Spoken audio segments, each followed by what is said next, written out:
अस्सलामु अलैकुम वरहमतुल्लाहि वबरकातुह। इन्नल हम्दुलिल्लाह नहमदुहु व नस्तईनुहु व नस्तगफिरुहु व नऊज़ु बिल्लाहि मिन शुरूरि अनफुसिना व मिन सय्यिआति अमालिना मन यहदिहिल्लाहु फला मुदिल्ल लहु व मन युद्लिल फला हादिय लहु व अशहदु अन ला इलाहा इल्लल्लाहु वहदहु ला शरीका लहु व अशहदु अन्न मुहम्मदन अब्दुहु व रसूलुहु सल्लल्लाहु तआला अलैहि व अला आलिहि व सहबिहि व सल्लम तस्लीमन कसीरा। अम्मा बाद फ़क़द क़ाल अल मुअल्लिफ़ रहिमहुल्लाहु तआला व अन उम्मे सलमत रज़ियल्लाहु अन्हा क़ालत क़ाल रसूलुल्लाह सल्लल्लाहु अलैहि वसल्लम तक़्तुलु अम्मारन अल फ़िअतुल बाग़ियतु रवाहु मुस्लिम। মহান আল্লাহর সমস্ত প্রশংসা যে আল্লাহ রাব্বুল আলামিন কারো উপর জুলম অত্যাচার করেন না, নিজের ওপর জুলমকে হারাম করেছেন, তেমনি তার বান্দাদের ওপরও জুলমকে, অত্যাচারকে, সীমালঙ্ঘন, বাড়াবাড়িকে হারাম করেছেন। সালাত ও সালাম নাযিল করেন মুহাম্মদুর রাসূলুল্লাহ সাল্লাল্লাহু আলাইহি সাল্লামের প্রতি, যার মাধ্যমে মানব জাতির জুলমের অবসান ঘটেছে, যার শিক্ষা, যার আদর্শ যারাই গ্রহণ করেছে তারা জুলমুক্ত হয়েছে। লা তাযলিমুনা ওয়া লা তুযলামুন, না তোমরা জুলম করবে না তোমাদের উপর জুলম করা হবে, এ হচ্ছে কোরআনে কারীমের বিধান। আমাদের বুলুগুল মারাম হাদিসে ধারাবাহিক যে আলোচনা চলছে, গত সপ্তাহে নতুন একটি অধ্যায় শুরু করেছি। বিষয়বস্তু হচ্ছে মুসলিম শাসক বা ইসলামিক রাষ্ট্র, এটা বললে বেশি ভালো। ইসলামিক রাষ্ট্রের যারা বিদ্রোহী, সেখানকার শান্তিকে বিঘ্নিত করতে চায়, সেখানে তারা বিশৃঙ্খলা সৃষ্টি করতে চায়, এদের ক্ষেত্রে শরীয়তের বিধান, এই মর্মে লেখক 5টি হাদিস নিয়ে এসেছেন। 2টি হাদিস নিয়ে আলোচনা হয়েছে গত সপ্তাহে এবং বেশ কিছু গুরুত্বপূর্ণ বিষয় নিয়ে আলোচনা হয়েছে। আজকে 3টি হাদিস আছে, আমরা ইনশাআল্লাহ তাআলা শেষ করে ফেলব। তার মধ্যে তৃতীয় যে হাদিসটি তা হচ্ছে উম্মে সালামা রাদিয়াল্লাহু তাআলা আনহা থেকে বর্ণিত, নবী করিম সাল্লাল্লাহু আলাইহি সাল্লামের প্রিয়তমা স্ত্রী। তিনি বলছেন যে কালা রাসূলুল্লাহ সাল্লাল্লাহু আলাইহি ওয়াসাল্লাম, রাসূলুল্লাহ সাল্লাল্লাহু আলাইহি ওয়াসাল্লাম বলেছেন তাকতুলু আম্মারান আল ফিআতুল বাগিয়াতু, ভবিষ্যদ্বাণী রাসূলুল্লাহ সাল্লাল্লাহু আলাইহি ওয়াসাল্লামের প্রখ্যাত সাহাবী আম্মার বিন ইয়াসির রাদিয়াল্লাহু তাআলা আনহুমা সম্পর্কে। আম্মার বিন ইয়াসিরকে যারাই সাহাবায়ে কেরামদের সম্পর্কে সামান্য জ্ঞান রাখেন তাদের জানা আছে। তার পিতার নাম ছিল ইয়াসির রাদিয়াল্লাহু আনহু, তার মায়ের নাম সুমাইয়া রাদিয়াল্লাহু আনহা। ইসলামের প্রথম শহীদ মহিলা হচ্ছেন এই আম্মার রাদিয়াল্লাহু তাআলা আনহু, বিখ্যাত সাহাবীর মাতা। এই আম্মার রাদিয়াল্লাহু তাআলা আনহু সম্পর্কে নবী সাল্লাল্লাহু আলাইহি ওয়াসাল্লাম ভবিষ্যদ্বাণী করেছেন। একেবারে প্রথম দিকে মক্কাতুল মুকাররমে ইসলাম গ্রহণ করেছেন, আর তিনি শাহাদাত বরণ করেছেন সিফফিনের যুদ্ধে, যে যুদ্ধ ঘটেছিল আলী রাদিয়াল্লাহু তাআলা আনহু, যিনি বারহাক খলিফা ছিলেন, খলিফায়ে রাশেদ, চতুর্থ খলিফা, আর তার বিরুদ্ধে ছিলেন মুআবিয়া রাদিয়াল্লাহু তাআলা আনহু, বিখ্যাত সাহাবী।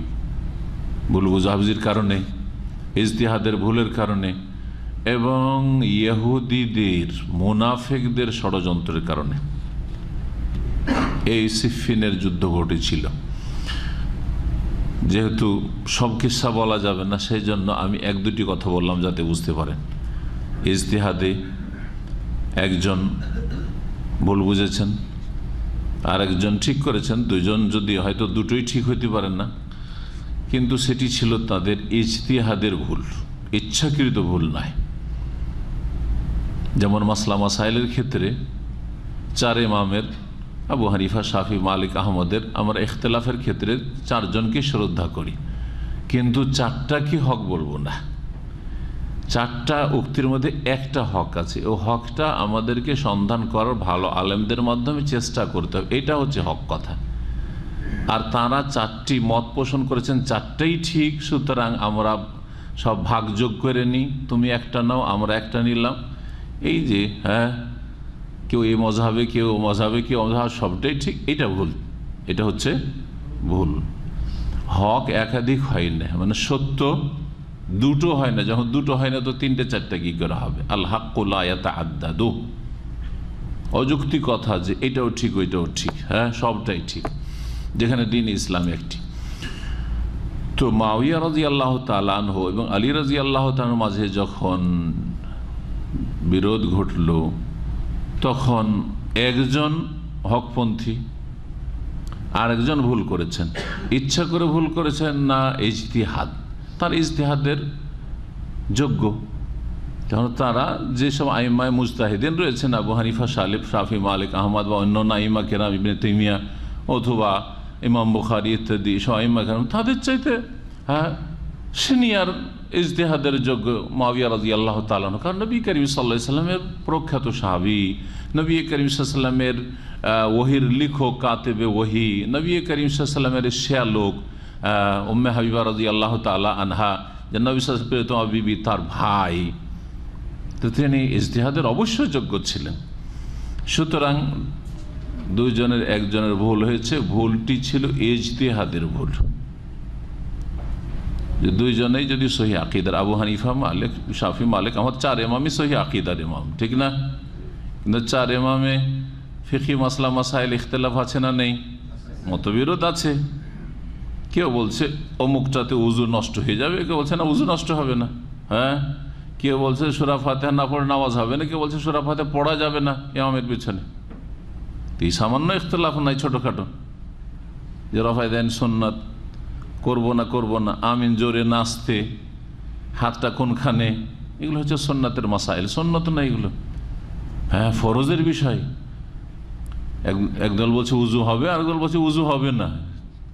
তো যে বলছে বা উযু নষ্ট হয়ে যাবে, উযু নষ্ট হবে না, তো উযু যার কাছে নষ্ট হয়ে যাবে ওদের নামাজই হয় না, ওরা বলছে উযু নষ্ট হয় না। তাহলে ওরা এইরকম কারণগুলি যখন দেখা যাচ্ছে, আর ওরা বলছে উযু নষ্ট হয় না, তো ওই অবস্থায় নামাজ পড়তে থাকছে, তো এদের নামাজই হয় না, তাদের ধারণায়, তাই না? কারণ উযুই নেই তাদের। এদের ছোটো মোটো বিষয় নয়। এইরকম ক্ষেত্রে যখন তাদেরকে মুজতাহিদ মানে তাদের সম্পর্কে আমাদের এই আকীদা যে ইজতিহাদ করতে গিয়ে যদি ভুল ফতোয়া হয়ে থাকে কোনো ইমামের, তারপরেও মেহনতের ইজতিহাদের নেকি, এক গুণ নেকি পেয়েছেন। আর যিনি ইজতিহাদ করার পরে সঠিক সিদ্ধান্তে উপনীত হয়েছেন, তিনি দ্বিগুণ নেকি পেয়েছেন। এটাই না নবী করিম সাল্লাল্লাহু আলাইহি ওয়াসাল্লাম হাদিসের সারমর্ম। তো ঠিক আলী রাদিয়াল্লাহু তাআলা আনহু এবং মুআবিয়া রাদিয়াল্লাহু তাআলা দ্বিমতটি বা মত বিরোধ বা মত পার্থক্যটি এইরকম ছিল। আর তারপরে দুশমনদের ষড়যন্ত্রে শিকার হয়েছে সাহাবায়ে কেরামগণ। দুশমনদের ষড়যন্ত্র, সাবাই আব্দুল্লাহ বিন ইহুদি, সে মুনাফিক, ইসলাম গ্রহণ করেছিল, ইয়ামানের ইসলাম গ্রহণ করেছিল বাহ্যিক, কিন্তু সে মুসলিম ছিল না, ইহুদি ছিল। সে ভিতরে এমন একটা দল পাকিয়েছিল, সবসময় লেগেছিল রাত দিন এই পাঁইতারাই, যে যদি আলী আর মুআবিয়াতে যদি মিল হয়ে যায়, তা যদি মিলে যেতে পারে, তাদের মাঝে যদি মীমাংসা হয়ে যায়, সমঝোতা হয়ে যায়, তাহলে তো আমরা যে খুন করেছি ওসমান রাদিয়াল্লাহু তাআলা আনহুকে, সবগুলি খুনই তো ধরা পড়ে যাব, আর ধরা পড়লে তো সবগুলির গলা কাটবে। আর আমরা যে ইসলামকে ধ্বংস করার জন্য লেগেছি, তাতে তো ব্যর্থ হয়ে যাব। এই ছিল এই ইহুদি মুনাফিক ইবনে সাবা। এই ইবনে সাবার ষড়যন্ত্রের ফলস্বরূপ এই শিয়া ফিরকা জন্মেছে।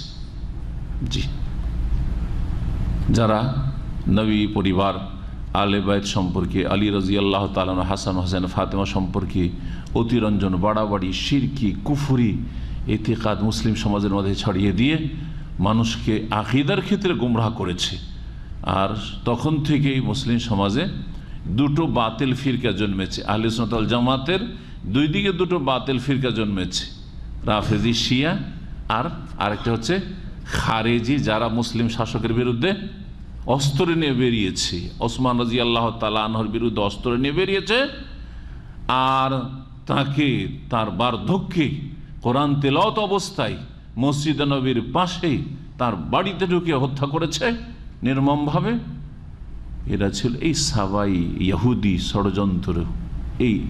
আর এই ষড়যন্ত্রে বিভ্রান্ত হয়েছিল কিছু মুসলিমরা, বিশেষ করে মিশরের, যারা এই বিক্ষোভ করে আর মিছিল করে ঘেরাও করেছিল মসজিদ নবী এবং উসমান রাদিয়াল্লাহু তাআলা খলিফায়ে রাশেদের বাড়ি, এমনকি পানি পর্যন্ত পান করতে দেয়নি। এগুলি ছিল ইতিহাস। কিছু কথা বললাম যাতে করে বিষয়টা বুঝতে পারা যায়। নবী করিম সাল্লাল্লাহু আলাইহি ওয়াসাল্লামের ভবিষ্যৎবাণী কি ছিল আম্মার রাদিয়াল্লাহু তাআলা সম্পর্কে, যে তাকতুলু আম্মারান আল ফিয়াতুল বাগিয়াতু, আম্মারকে হত্যা করবে বা খুন করবে বাগী বিদ্রোহী দল। আম্মারকে খুন করবে কে বা কারা? বিদ্রোহী দল। যেই দলটি বিদ্রোহী হবে, বিদ্রোহী দল ন্যায়ের ওপর নয়, ভুলের ওপর, ঠিক না? এই যত বিদ্রোহী তারা। আর যেই দলটি হচ্ছে হকপন্থী এবং খলিফার দল, যারা স্বীকৃত খলিফা, যেটা হচ্ছে আহলুল হক, জি আহলুল হক, এই ছিল নবী করিম সাল্লাল্লাহু আলাইহি ওয়াসাল্লামের ভবিষ্যৎবাণী। এখানে এইভাবে হাদিসটা এসছে। আর একটি হাদিসে এসছে এইভাবে, আম্মারকে সম্বোধন করে বলেছেন রাদিয়াল্লাহু তাআলা আনহু। নবী করিম সাল্লাল্লাহু আলাইহি ওয়াসাল্লাম বলছেন, ওয়াইহাকা আম্মার, আম্মার তোমার অবস্থা এই হবে যে তাকতুলুকাল ফিয়াতুল বাগিয়া, আম্মার তোমার জন্য একটি বড়ই দুঃখের বিষয় বা আক্ষেপের বিষয়, যাই বলুন, তাকতুলুকাল ফিয়াতুল বাগিয়া, কোনো কাফের, কোনো মুশরিক, কোনো ইহুদি, কোনো খ্রিস্টান, কোনো পৌত্তলিক তোমাকে খুন করবে না। আল ফিয়াতুল বাগিয়া, মুসলিম সমাজের বিদ্রোহী দল তোমাকে খুন করবে। এই কথা বলছেন রাসূলুল্লাহ সাল্লাল্লাহু আলাইহি ওয়াসাল্লাম। জি, এখন এই হাদিস থেকে যায়, এই হাদিস যারাই শুনেছি দেখতে থাকে যে আম্মারের কি অবস্থাটা হয়। কারণ নবী করিম সাল্লাল্লাহু আলাইহি ওয়াসাল্লাম বলেছেন যে আম্মারকে যারা খুন করবে তারা হচ্ছে বাগী দল, বিদ্রোহী দল। আম্মার রাদিয়াল্লাহু তাআলা আনহু যখন আলী রাদিয়াল্লাহু তাআলা আনহুর মুআবিয়াতে বিরোধ ঘটল, বিরোধগুলি এই ভাষ্যকার উল্লেখ করেছেন, উল্লেখ করব তার ভাষায়, তখন তিনি আলী রাদিয়াল্লাহু তাআলার পক্ষ নিলেন। আর সেটাই ছিল হক। আহলে সুন্নাত ওয়াল জামাতের নিকটে সেটাই ছিল হক, যে যিনি বারহাক খলিফা, ন্যায়সঙ্গত খলিফা, যিনি শাসক হবেন, তার সাথ দিতে হবে দেশবাসীকে, জনগণকে। জি হ্যাঁ, সুতরাং আল্লাহ এবং রসুল আনুগত্য করতে হবে, শাসকের আনুগত্য করতে হবে। আর এই মর্মে শাসকের আনুগত্যর ক্ষেত্রে বহু যে হাদিসগুলি রয়েছে, বিশেষ করে সহিহ মুসলিম যদি পড়েন তো ওতে অনেকগুলি হাদিস রয়েছে। ইনশাআল্লাহ তাআলা একটা আলোচনাই করব শুধু শাসকের আনুগত্য সম্পর্কে। এবং এই হাদিসগুলির যে ভুল ব্যাখ্যা করছে এক শ্রেণীর লোকেরা, হয়তো অনেক ক্ষেত্রে সহিহ আকীদা, কিন্তু এই ক্ষেত্রে ভুল আকীদার লোকেরা, এই বিষয়টির নিরসনের জন্য সংশয়, সহিহ আকীদা হইও বুঝে না, কারণ যাদের কাছ থেকে শিক্ষা লাভ করেছে ভুল শিক্ষা পেয়েছে, যার ফলে ভুল ব্যাখ্যা করেছে। এগুলো মানুষের তৈরি করা দল। আপনারা এই কয়েকজন মিলে 50-100 জন 200 জন মিলে একটা দল তৈরি করলে, দল থেকে যদি 5 জন বেরিয়ে হলো, এই সব হাদিসগুলো এদের উপর ফিট, জাহিলিয়াতের মত মরে গেল। বুঝা গেছে? এটা ভুল ব্যাখ্যা আসলে। ইনশাআল্লাহ তাআলা এই আলোচনার পরে ওই আলোচনাটি হবে। সবাই প্রতীক্ষায় ছিল যে আম্মার রাদিয়াল্লাহু তাআলা আনহুর শেষ পরিণাম কি হয়, কে খুন করে। যারা খুন করেছে তারা হচ্ছে বাগী নিশ্চিত, কারণ নবী করিম সাল্লাল্লাহু আলাইহি ওয়াসাল্লামের ভবিষ্যৎবাণী সেটা মিথ্যা হবে না, ওহীর কথা। এই চলে হাদিস যা সহিহ মুসলিমে রয়েছে। এখন শোনেন এই হাদিসের ব্যাখ্যায় এবং খলিফায়ে রাশেদ আলী রাদিয়াল্লাহু তাআলা আনহু আর মুআবিয়া রাদিয়াল্লাহু তাআলা তো ইখতিলাফটি কিসের ছিল। প্রথম কথা মনে রাখবেন যে ক্ষমতার লড়াই ছিল না। যারা বলে যে এই দুই সাহাবীতে ক্ষমতার লড়াই ছিল বা মুআবিয়া রাদিয়াল্লাহু তাআলা ক্ষমতার লোভী ছিলেন, ক্ষমতার দাবিদার ছিলেন, মিথ্যুক না হয় জাহেল, মিথ্যুক না হয় জেনে শুনে মিথ্যা কথা বলছে। মিথ্যুক কাকে বলে? জানে তারপর মিথ্যা কথা বলছে, আর না হলে মূর্খ, জানে না বেচারা। হ্যাঁ, শিখা উচিত, ওর শিক্ষা ফরজ।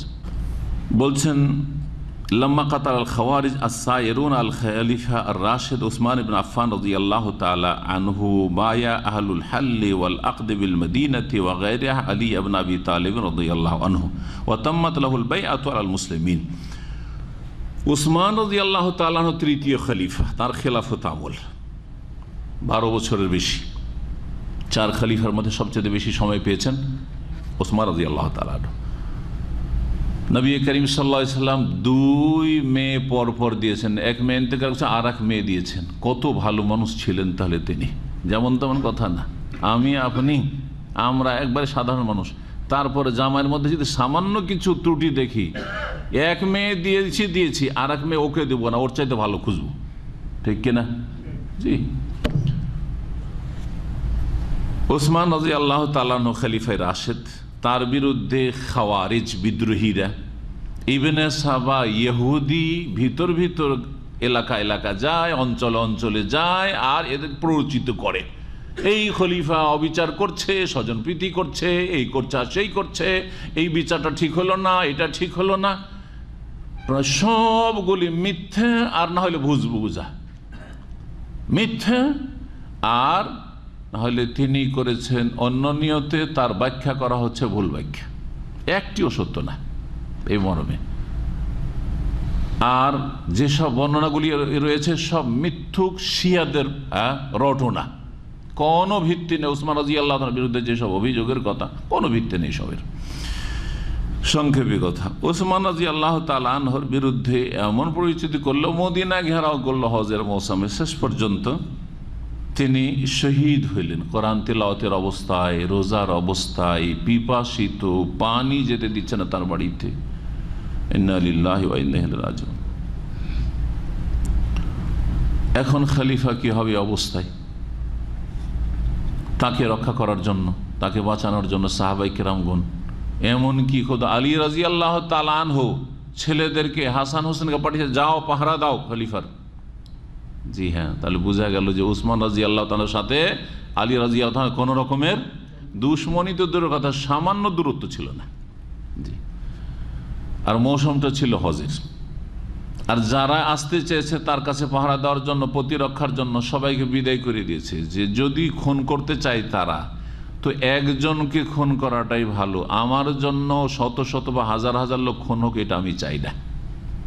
ওরা তো শুধু আমার খুনের পিপাসু না, তা আমাকে খুন করে দিলে তাদের আক্রোশ মিটে যাবে, তো তোমরা কেন খুন হবে না? আমি আমার জন্য কাউকে, মুসলিমদের মাঝে ইসলামের ইতিহাসে, মানব জাতির ইতিহাসে লেখা থাকবে যে উসমান রাদিয়াল্লাহু রক্ষা করতে গিয়ে হাজার হাজার মানুষ নিহত হয়েছে, এটা আমি চাই না।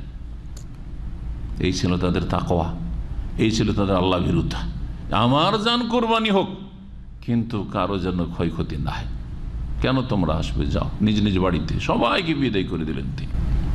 যখন শহীদ হয়ে গেলেন, তখন মদিনার যারা যোগ্যতম ব্যক্তি, আহলুল হাল্ল ওয়াল আকদ, মানে যাদের নেতা নির্বাচনের, খলিফা নির্বাচনের যোগ্যতা রয়েছে, জি, যারা শুরা সদস্য হওয়ার যোগ্যতা রাখেন, জ্ঞানীগুণী ব্যক্তিরা, তারা আলী ইবনে আবি তালিব রাদিয়াল্লাহু তাআলা আনহুর সাথে বায়াত করলেন খেলাফতের। ওয়া তাম্মাত লাহুল বাইআতু আলাল মুসলিমিন, সমস্ত মুসলিমরা এক বাক্যে মেনে নিলেন। একমাত্র মুআবিয়া রাদিয়াল্লাহু তাআলা আনহু, তার আপত্তি থাকলো। আপত্তি কেন তাও বলছেন কানা মুআবিয়া বিন আবি সুফিয়ান বিশাম।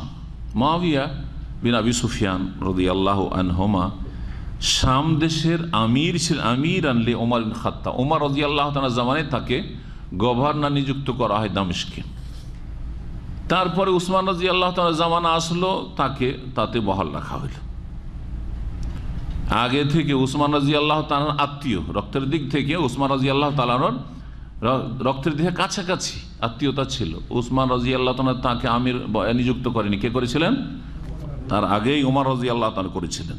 বড় যোগ্য ব্যক্তি ছিলেন তিনি, নেতৃত্বের ক্ষেত্রে, খেলাফতের ক্ষেত্রে, দিনদারি, তাকওয়ায় তার অনেক ফজিলতের দিক রয়েছে। কিন্তু তিনি ফামতানা মিন বায়াত আলী, বললেন যে আমি আলী রাদিয়াল্লাহু তাআলা আনহুর সাথে খেলাফতের বায়াত করব না। কতক্ষণ পর্যন্ত? যতক্ষণ পর্যন্ত আমার নিকট আত্মীয় আর তিনি মুসলিম, সকল মুসলিমের খলিফায়ে রাশেদ উসমান রাদিয়াল্লাহু তাআলার খুনিরা ঘুরে বেড়াচ্ছে, মদিনা এদিক সেদিক ঘোরাঘুরি করছে, আর এরা আলী রাদিয়াল্লাহু, এরা চালাক, হ্যাঁ মুনাফিকগুলো, আর মুনাফিকদের বিভ্রান্তিতে যারা বিভ্রান্ত হয়েছিল অনেকে, এরা ঘুরে বেড়াচ্ছে, আর এরা আলী রাদিয়াল্লাহু তাআলার হাতে বায়াত করে নিয়ে খলিফাও করে নিয়েছে, আর ওইদিকে খুন করে দিয়ে বসে আছে। মুআবিয়া রাদিয়াল্লাহু তাআলার যুক্তি যে আগে ওসমান রাদিয়াল্লাহু তাআলার খুনিদেরকে ধরা হোক এবং তাদের ওপর কেসাসের বাস্তবায়ন করা ফরজ, কুতিবা আলাইকুমুল কিসাসু ফিল কাতলা, কেসাসের বাস্তবায়ন করা হোক, হ্যাঁ সুবিচার কায়েম করা হোক, নির্মমভাবে তাকে এইভাবে জালেমরা হত্যা করলো, বাগীরা হত্যা করলো, বিদ্রোহীরা, তারপরে আমি খলিফা মেনে নেব, অসুবিধা নেই। আর আমার আত্মীয় হিসাবে খুনের বদলায় খুনের দাবি করার হক আছে, অধিকার আছে। একটা কেস কে তুলে ধরবে? আপনার আত্মীয় না তুলে ধরবে আপনার কেসকে? এ অধিকার আমার আছে, এটাই চল তার কথা। কেন? বেহুজ্জাত আন্না কাতালাতা ইবনে আম্মিহি, চাচাতো ভাই ছিলেন সম্পর্কে, মুআবিয়া রাদিয়াল্লাহু তাআলা চাচাতো ভাই। উসমান রাদিয়াল্লাহু তাআলার খুনিরা মুনদাম্মুনা মা আলী, আলী রাদিয়াল্লাহু তাআলা আনহর আশেপাশে ঘোরাঘুরি, বায়াত করে নিয়ে খলিফা মেনে নিয়েছে। ওয়ায়াতলুবু তাসলিমাহুম, তিনি ডিমান্ড করছিলেন যে এদেরকে আমাদের হাওয়ালা করা হোক, লিল ইন্তেকামে নহম, প্রতিশোধ নেওয়া হোক এদের কাছ থেকে, অথবা খলিফা রাদিয়াল্লাহু নিজে কেসাসের বাস্তবায়ন করুক, আর না হলে আমাদেরকে ধরে দিক। এখন মুসলিমদের মাঝে ভাঙন ধরে গেল। ফানকাসামাল মুসলিমুন ইলা তায়েফাতাইন, দুই দল হয়ে গেল। তায়েফাতু তুসিল খলিফাতার রাবি, আলী রাদিয়াল্লাহু তাআলা এক দল বললেন যে খলিফা হয়ে গেছেন, মুসলিম উম্মার যারা যোগ্য ব্যক্তি তারা একমত হয়ে পরামর্শের ভিত্তিতে আলী রাদিয়াল্লাহু তাআলা আনহুকে খলিফা হিসেবে কি করেছেন? নির্বাচন করে নিয়েছেন। ঝামেলা শেষ, খলিফা হয়ে গেছে, খলিফার আনুগত্য করতে হবে, এখন সবাইকে করতে হবে, মুআবিয়াকে করতে হবে। তারা একদল হলেন। ওয়াল উখরা তুসিরু মুআবিয়া, আর আরেক দল মুআবিয়া রাদিয়াল্লাহু তাআলা যুক্তিকে প্রাধান্য দিতে লাগলেন। কথা তো ঠিক, এত বড় জুলুম করা হইল মদিনাতুর রাসূল সাল্লাল্লাহু আলাইহি ওয়াসাল্লামে, আর তার প্রতিশোধ হইল না, কেসাস নেওয়া হইল না, এই খুনটা বৃথা চলে গেল এত বড় অপরাধের, আর এরা ঘুরে বেড়াচ্ছে, এটা কেমন কথা হইল? এই যুক্তি তাদের মনে ঢুকলো। তা আল্লাযী ইউতালিবু বিকাতালাতিল খলিফাতি আল মাকতুল যুলমান, যারা ডিমান্ড করছিলেন যে খলিফাকে যে শহীদ করা হয়েছে জুলম অত্যাচার করি, খুনিদের ওপর কেসাসের বাস্তবায়ন করা হোক। তৃতীয় দল দেখলেন যে এই তো মুসলিমে ফিতনা শুরু হয়ে গেল, দ্বন্দ্ব শুরু হয়ে গেল, এখন এই দিকে গেলে এদের ক্ষেত্রে দুশ্মনী বাড়বে, আর এই দলে গেলে ওদের সাথে দুশ্মনী বিদ্বেষ বাড়বে, স্বাভাবিক একটা হবেই। তখন তারা বললেন যে আমরা এই ফিতনাতে, যেহেতু এটা কাফেরদের সাথে কোনো দ্বন্দ্ব না, মুসলিমের দ্বন্দ্ব, সুতরাং এইটা ফিতনার জামানে নবী সাল্লাল্লাহু আলাইহি ওয়াসাল্লামের বহু হাদিস রয়েছে যে যত তুমি লুকিয়ে থাকতে পারো, হ্যাঁ, এই জন্য যে হাঁটছে তার চাইতে ভালো যে দাঁড়িয়ে আছে, যে দাঁড়িয়ে আছে তার চাইতে ভালো কে যে বসে আছে। জি হ্যাঁ, জনসমাগম থেকে আপনি যদি একবারে নির্জনে চলে যান, পাহাড়ের চূড়ায় চলে যান কোথাও, আর বকরি ছাগল নিয়ে থাকেন ফিতনার যুগে, এভাবে নবী সাল্লাল্লাহু আলাইহি ওয়াসাল্লাম ফিতনা থেকে মুক্ত থাকার জন্য উৎসাহিত করেছেন। তারা চিন্তা করে যে না, এই ফিতনা মুসলিমের বিরুদ্ধে অস্ত্র ধরবে, বড়ই ফিতনা, আমরা এটা তো না ওইটা তো না। তিন ভাগে ভাগ হয়ে গেলেন সাহাবায়ে কেরাম, সুবহানাল্লাহ। বলছেন ওয়াজাদা তায়েফাতুন সালিসা ইতাজালাত আলা মুআসকারিন, দুই দলের এই দিক থেকে অস্ত্র ধরবো না, ওই দিক থেকেও ধরবো না, অবতাদাত আনিল ফিতনা, এই ফিতনা থেকে বেঁচে থাকার চেষ্টা করলেন তৃতীয় দল। আবু বকর রাদিয়াল্লাহু তাআলা একজন সাহাবী ছিলেন, তিনি ওই রকম সহিহ বুখারীর হাদিস রয়েছে, এইরকম অনেক সাহাবারই ছিলেন যারা ফিতনার সময় নির্জনতা অবলম্বন করে নিয়েছেন, লুকিয়ে গিয়েছিলেন কোথাও, যে আমাদেরকে এরাও খুঁজে না, বইরা খুঁজে কোনো দিকে যাবো না। হাসালাত মারিকাতুন কাবীরা জিদ্দা বাইনা আলী ওয়া মুআবিয়া ফি সিফফিন নামক এক স্থানে পরিস্থিতি এমন হলো, আলী রাদিয়াল্লাহু তাআলা এবং মুআবিয়া রাদিয়াল্লাহু, দুই দলের সেনাবাহিনীর মাঝে লড়াই হয়ে গেল। আলী রাদিয়াল্লাহু তাআলা আনহু যে অস্ত্র ধারণ করলেন, আল্লাহর হুকুম দিয়েছে, সূরা গত সপ্তাহে শুনিয়েছি, সূরা হুজরাতের আয়াত, দুই দল, ওয়াইন তায়েফাতান মিনাল মুমিনিনা ইকতাতালু। জি হ্যাঁ, যদি কি করে মুমিন মুসলিমদের দুই দল পরস্পর লড়াই লিপ্ত হয়ে যায়, একমত হচ্ছে না, ফাসলিহু বাইনাহুমা, প্রথম চেষ্টা কি করতে হবে? মীমাংসা। যদি তা হয়ে যায় তো ভালো কথা, যদি না হয় তাহলে ফাকাতিলুল্লাতি তাবগি, বাগী সীমা লঙ্ঘনকারী বিদ্রোহী দলের বিরুদ্ধে লড়াই করা। তাহলে আলী রাদিয়াল্লাহু তাআলা দেখলেন যে আসো, আলী রাদিয়াল্লাহু যুক্তি কি ছিল? মুআবিয়া রাদিয়াল্লাহু যুক্তি তো শোনাইলাম যে আমার চাচাতো ভাই তাকে খুন করা হয়েছে, আগে কেসাস নেন, এই লোকগুলি ঘুরে বেড়াচ্ছে, তারপরে আপনার সাথে বায়াত করবো, যুক্তি শুনলেন তাই না? কিন্তু আলী রাদিয়াল্লাহু তাআলার যুক্তি কি? ওনার যুক্তি এর চাইতে শক্তিশালী। সেটা হচ্ছে যে এই ফিতনার সময় আমাকে লোকেরা খলিফা নির্বাচন করলো, এখন আমার হাতকে শক্ত করো, আমার পাশে দাঁড়াও, আমার সহযোগিতা করো, আর তারপরে খানিকটা নিরাপত্তা কায়েম হতে দাও, তারপরে তখন আমরা খুঁজবো যে কারা খুন করেছে, ওই লোকগুলিকে ধরে তখন কেসাসের বাস্তবায়নের ব্যবস্থা নেব। আর পরিস্থিতি ঠিক এমন ছিল যে ওই সময় যদি আলী রাদিয়াল্লাহু তাআলা ধরাধরি শুরু করেন যে কে কে ছিল এই বিদ্রোহে, ধরো, তাহলে বিদ্রোহী সবগুলি দল ওইভাবেই ঘেরাও করে বিক্ষোভ করে আসবে যেভাবে উসমান রাদিয়াল্লাহু তাআলা আনহুকে খুন করেছে, শহীদ করেছে, ঠিক ওইভাবে আলী রাদিয়াল্লাহু তাআলা আনহুকেও খুন করে দেবে, এইরকম পরিস্থিতিটা ছিল। আমি কি করে ধরে দেবো বলো দেখি? এখন আপনার সামনে যদি এইরকম সমস্যা হয়, কোনটার সাথ দেবেন আপনি বলুন দেখি? কোনটা যুক্তি বেশি যুক্তিযুক্ত? যুক্তি দুটোই, কিন্তু কোনটা বেশি শক্তিশালী? আলী রাদিয়াল্লাহু যুক্তিটা হচ্ছে বেশি শক্তিশালী যুক্তি। জি, এই জন্য শুরুতে বলেছি যে দুইজনেই ইজতিহাদ করেছেন যে আমারটা ঠিক, আমি বলছি আমারটা ঠিক, কোনটা বেশি ঠিক? আলী রাদিয়াল্লাহু তাআলার যুক্তি বা দলিল বেশি ঠিক। ইজতিহাদের ইখতিলাফ ছিল, কিন্তু অনেকেই এটাকে ইজতিহাদ মানেননি।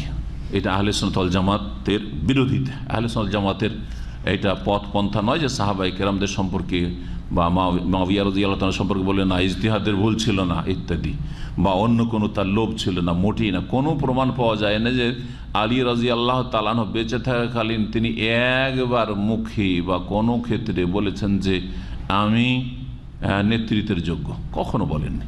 এই সিফফিনের যুদ্ধে আম্মার রাদিয়াল্লাহু তাআলা আনহু সবসময় থাকতেন এর সাথে, আলী রাদিয়াল্লাহু তাআলার সাথে। আম্মার রাদিয়াল্লাহু তাআলা আনহু শহীদ হলেন কার হাতে? মুআবিয়া রাদিয়াল্লাহু তাআলা সেনাবাহিনীর হাতে। মুআবিয়া রাদিয়াল্লাহু সেনাবাহিনী হত্যা করলো কাকে? আম্মার রাদিয়াল্লাহু তাআলা আনহুকে। যারা এই হাদিস জানতো তাদের সামনে স্পষ্ট হয়ে গেল যে মুআবিয়া রাদিয়াল্লাহু তাআলা আনহুর দলটি হচ্ছে আল ফিয়াতুল বাগিয়া, বিদ্রোহী দল, আর শাসকের দল নাই সঙ্গত খলিফায়ে বারহাক, সত্য খলিফা, হক খলিফা কে? আলী রাদিয়াল্লাহু তাআলা আনহু। ইমাম ইবনে তাইমিয়া রাহমাতুল্লাহ আলাইহির মত এই যে মুসলিম উম্মায় যে এই ফিতনা শুরু হয়েছিল, ফিতনা মানে মুসলিমে দ্বন্দ্ব লড়াই, একে ফিতনা বলা হয়, এটা একটা বড় ফিতনা। বলছে হাদিস আম্মার রাদিয়াল্লাহু তাআলা সম্পর্কে যে হাদিস তাকতুলুহুল ফিয়াতুল বাগিয়া, বিদ্রোহী দল তাকে খুন করবে, এই হাদিসটি কিছু ওলামারা বলেছেন না সহিহ নয়, যাতে করে মুআবিয়া রাদিয়াল্লাহু তাআলা দলকে বাগী না বলা হয়। বুঝা গেছে? হাদিসের উপর আপত্তি তুলেছে, হাদিস এটা ঠিক নয়। ওয়ালাকিন রাওয়াহু মুসলিম, তবে সহিহ মুসলিমে এই হাদিসটি যেহেতু রয়েছে, আর বুখারীরও কিছু কিছু নুসখাত ওয়াফি বাযে নুসাখিল বুখারী ওয়ালাকিন লাইসা ফি কাউনি আম্মার তাকতুলুল বাগিয়া খুরুজু তিলকাল ফিয়া মিনাল ঈমান, কিন্তু বাগী বিদ্রোহী দল খুন করবে এর মানে এই নয় যে বিদ্রোহী দল ইসলাম থেকে খারিজ। এটাও মনে রাখতে হবে যে যারা বিদ্রোহ করে তারা অমুসলিম নয় বা মুরতাদ নয়। খাওয়ারেজ যদি তাদের খাওয়ারেজ মানে ইসলাম থেকে খারিজ নয়, এটা অনেকে বুঝে না। জঙ্গিদেরকে যে খারিজি বলছেন, অথবা সন্ত্রাসী চরমপন্থীদেরকে খারিজি বলছে না, বলছি না, খারিজি মানে ইসলাম থেকে খারিজ নয়। কি থেকে খারিজ? হ্যাঁ, নবী সাল্লাল্লাহু আলাইহি ওয়াসাল্লামের সরল পথের বাইরে। জি, বোঝা গেছে? হেদায়েতের পথ থেকে বেরিয়ে গেছে, গোমরাহিতে চলে গেছে, অথবা মুসলিম শাসকের যে আনুগত্য, এটা হচ্ছে হেদায়েত, এই মুসলিম শাসক আনুগত্য থেকে মুসলিম শাসকের বিরুদ্ধে বেরিয়েছে বা মুসলিমদের বিরুদ্ধে অস্ত্র ধারণ করেছে, মুসলিমকে খুন করা যায় মনে করে, যে এরা এই করে সেই করে, এরা তাগুতি শাসন চালায়, সুতরাং ওদেরকে খুন করা জায়েজ, হ্যাঁ ওদের বিরুদ্ধে ষড়যন্ত্র করা জায়েজ। এটা হচ্ছে বেরিয়ে যাওয়া, এটা হচ্ছে বেরিয়ে যাওয়া। কিন্তু তারা ইসলাম থেকে খারিজ নয়। কখনো তাদের উপর সঠিক মত হচ্ছে কেউ কোনো ওলামা কুফরির ফতোয়া দেয়নি যে তারা কাফির হয়ে যাবে, যতক্ষণ ওদের হালাল না মনে করবে। আর ওদের তাওয়িল সংশয়গুলি আছে, যতক্ষণ সংশয় তাদের দূর না করা হয়েছে। এই ফিতনায় অনেক বড় বড় সাহাবায়ে কেরামদের মাঝে ইখতিলাফ হয়ে যায়। কালা শেখ বলছেন, হ্যাঁ বলছিলাম যে কথাটি, যে এই দলটি বাগী, তার মানে এই নয় যে খুরুজ ও তিলকাল ফিয়া মিনাল ঈমান, যে এই দলটি ঈমান ইসলাম থেকে বেরিয়ে গেছে, বরং তারা মুসলিম। ফাকাদ জাআলাহুমুল কুরআন ইখওয়াতান, তাদেরকে কোরআনে কারিমে ভাই বলা হয়েছে। কি বলা হয়েছে তাদেরকে? দুইটি, ওয়াইন তায়ফাতান মিনাল মুমিনিন, মুমিন মুসলিমদের দুটি দলে লড়াই, ইখতাতালু লড়াই করছে, আর লড়াই করে তাদেরকে আল্লাহ মুমিনিন বলছেন, তাহলে দুটো দল হচ্ছে মুমিন মুসলিম। আচ্ছা, তারপরে আয়াতে বলছে ইন্নামাল মুমিনুনা ইখওয়া, মুমিন মুসলিমেরা পরস্পর ভাই, ফাসলিহু বাইনা আখাওয়াইকুম, তোমাদের দুই ভাইয়ের মাঝে কি করে দাও, তোমার মীমাংসা করে দাও। তাহলে আলী রাদিয়াল্লাহু তাআলা আনহুর দল আর মুআবিয়া রাদিয়াল্লাহু তাআলার দল কি বলা হচ্ছে? ভাই ভাই। তারা তো ভাই ভাই অবশ্যই। আজকেও যদি মুসলিমের বিরুদ্ধে অস্ত্র ধারণ করে যে কোনো কারণে, কাফের হয়ে যায় না, তারা ভাই ভাই। জি হ্যাঁ, ইসলাম থেকে খারিজ হয় না, যদিও কাবিরা গুনাহ, যদি কেউ জালেম হয় বা অন্যায়ভাবে কাউকে হত্যা করে। ফাকাদ জাআলাহুম আল কুরআন ইখওয়া, কোরআনে তাদেরকে ভাই ভাই বলা হয়েছে, অথচ মাওজুদুল কিতাল, আপোষে তাদের লড়াই চলছে, আর বিদ্রোহ চলছে। বিশেষ করে লা সিয়ামা আল মুতাআউল আল মুজতাহিদ, যে তাউইল করছে, যার কাছে যুক্তি আছে যে আমি কেন অস্ত্র ধরলাম, হ্যাঁ, যে ইজতিহাদ করছে, দলিল পেশ করছে, যুক্তি পেশ করছে, কাফের বলা যাবে না। কিন্তু দলিল নেই, কিচ্ছু নেই, হ্যাঁ, একজন বলছে মুসলিমকে খুন করা হালাল, তাহলে সে কাফের হয়ে যাবে। কি যুক্তি? আমি এমনি হালাল মনে করি। বোঝা গেছে না? হারামকে হালাল মনে করলে কি হয়ে যায়? কাফের হয়ে যায়, তখন হবে। কিন্তু কেউ কারো যদি সংশয় থাকে বা যুক্তি থাকে, যেরকম এইরকম ক্ষেত্রগুলিতে বা এই চরমপন্থীদের ক্ষেত্রে, তখন তারা কাফের নয়, গুমরাহ। এই যে মুসলিম সমাজে দ্বন্দ্ব হয়েছিল, এই ক্ষেত্রে আহলে সুন্নাত ওয়াল জামাতের মত আর অন্যদের মতামতে পার্থক্য। বলছেন মাযহাব আহলে সুন্নাত ওয়াল জামাত ইয়ারাউনা সাওয়াবা মা আলী, যে কথাগুলি বললাম ভাষ্যকার ভাষায় শোনায়। আহলে সুন্নাত ওয়াল জামাতের মত হচ্ছে যে আলী রাদিয়াল্লাহু তাআলা আনহু সঠিক পথে ছিলেন। as-সাওয়াব মা আলী, হক ছিল কার সাথে? আলী রাদিয়াল্লাহু তাআলার সাথে। ওয়ালাকিন্নাহুম ইয়াতাওয়াল্লাউনাল জামি, তবে এর মানে এই নয় যে মুআবিয়া রাদিয়াল্লাহু তাআলা আনহু বা তার সমর্থনে যে সব সাহাবায়ে কেরাম বা তাবেঈন ছিলেন, তাদের বিরুদ্ধে আমাদের অন্তরে বিদ্বেষ আছে, ঘৃণা আছে বা শত্রুতা আছে, না। তারা সকলে সাহাবায়ে কেরাম, তাদের সকলকে আমরা ভালোবাসি। এটা হচ্ছে আহলে সুন্নাত ওয়াল জামাতের লক্ষণ। আর যদি আপনার অন্তরে বিদ্বেষ চলে আসে, তাহলে আপনি কোরআন বিরোধী কাজ করলেন। সুতরাং এটি হচ্ছে বেদাতীদের লক্ষণ, গুমরাহদের লক্ষণ। রব্বানা ওয়াল্লাযীনা জাউ মিন বাদিহিম ইয়াকুলুনা রব্বানা ইগফির লানা ওয়া লিইখওয়ানিনা আল্লাযীনা সাবাকুনা বিল ঈমান ওয়া লা তাজআল ফি কুলুবিনা গিল্লাল লিল্লাযীনা আমানু রব্বানা ইন্নাকা রাউফুর রহিম। সূরা হাশরে আল্লাহ দুআ শিখিয়েছেন যে পরে যারা আসবে আমাদের মতো, সাহাবায়ে কেরামদের পরে, জাউ মিন বাদিহিম ইয়াকুলুনা, তারা দোয়া করবে সাহাবায়ে কেরামদের জন্য, কি বলে?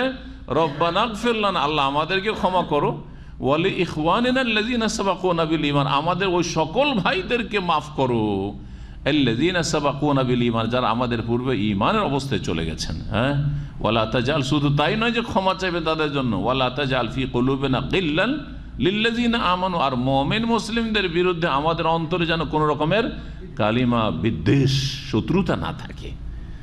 সুতরাং সামান্যতম যদি আপনার অন্তরে শত্রুতা হয়, আরে আলীর বিরুদ্ধে এই লোক কি করে গেল, হ্যাঁ, আমারকে কি করে এই লোক খুন করলো, তাকে আমি ঘৃণা করি, তাহলে আপনার মধ্যে নিফাক রয়েছে। কারণ সাহাবায়ে কেরামদের ক্ষেত্রে যদি অন্তরে বিদ্বেষ থাকতে, এটি হচ্ছে নেফাক, মুনাফিকি, কপটতা, এটি হচ্ছে গুমরাহি।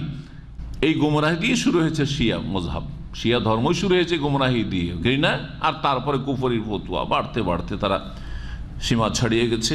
অনেকেই শিরক কুফরিতে লিপ্ত হয়ে ইসলাম থেকে বহিষ্কৃত হয়ে গেছে। সবাইকে তারা ভালোবাসে আহলে সুন্নাত ওয়াল জামাত। ওয়ায়ারিফুনা লাহুম সাবিকাতাহুম, এবং তাদের যে ইসলামের খেদমত রয়েছে, অসহবাতাহুম, এবং নবী সাল্লাল্লাহু আলাইহি ওয়াসাল্লামের তারা যে সাথী সঙ্গী ছিলেন, এই যে ফজিলত তাদের রয়েছে, এ সবগুলি আমরা স্বীকার করি আহলে সুন্নাত ওয়াল জামাত। ওয়ায়াসকুতুনা আম্মা জারা বাইনাহুম, আর আপসে যে তাদের দ্বন্দ্বগুলি হয়েছে এগুলোর ক্ষেত্রে কি আমরা মন্তব্য করব আর আমরা বিচার করব যে এ ঠিক করেছে ও ভুল করেছে, এই সেই না, বিচার করব না।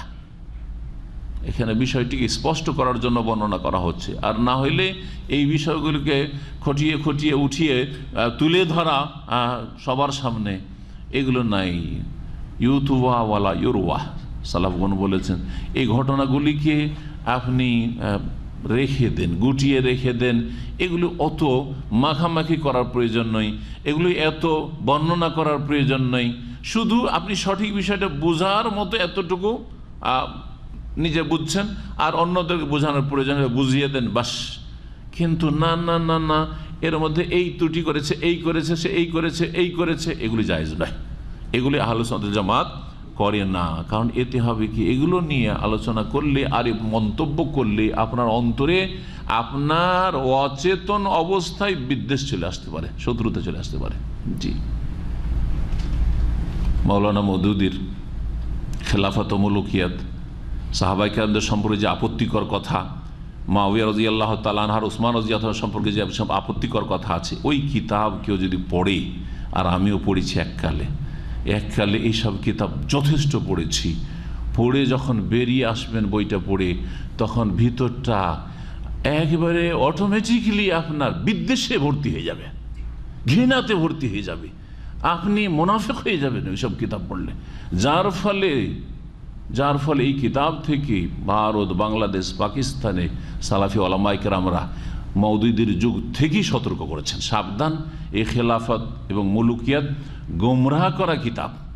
জি, এমনকি দেওবন্দি ওলামারা, তাবলিগ ওলামারা, এরাও সতর্ক করেছেন, অনেক কিতাব লিখেছেন এবং মুসলিমদেরকে সতর্ক করেছে সাবধান এসব কিতাব থেকে। এই কিতাবের রদ লেখা হয়েছে পাকিস্তান থেকে। এই কিতাব সৌদি আরবে নিয়ে আসা আর এই পড়া আর চর্চা করা এইসব নিষেধ, কারণ এগুলি মানুষ, মুসলিমদের অন্তরে বিদ্বেষ সৃষ্টি করবে সাহাবায়ে কেরামদের সম্পর্কে।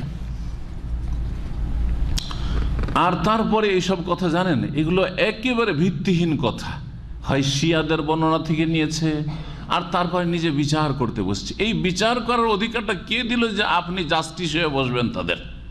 এই অধিকারটা কে দিল যে আপনি বিচার করবেন? বলছেন ওয়ায়াসকুতুন আম্মা জারা বাইনাহুম, যা কিছু তাদের মাঝে হয়েছে এইগুলোর ক্ষেত্রে আমরা নীরব থাকবো। আহলে সুন্নাত ওয়াল জামাত যারা, তারা নীরব থাকে, রাদিয়াল্লাহু আনহুম আজমাইন।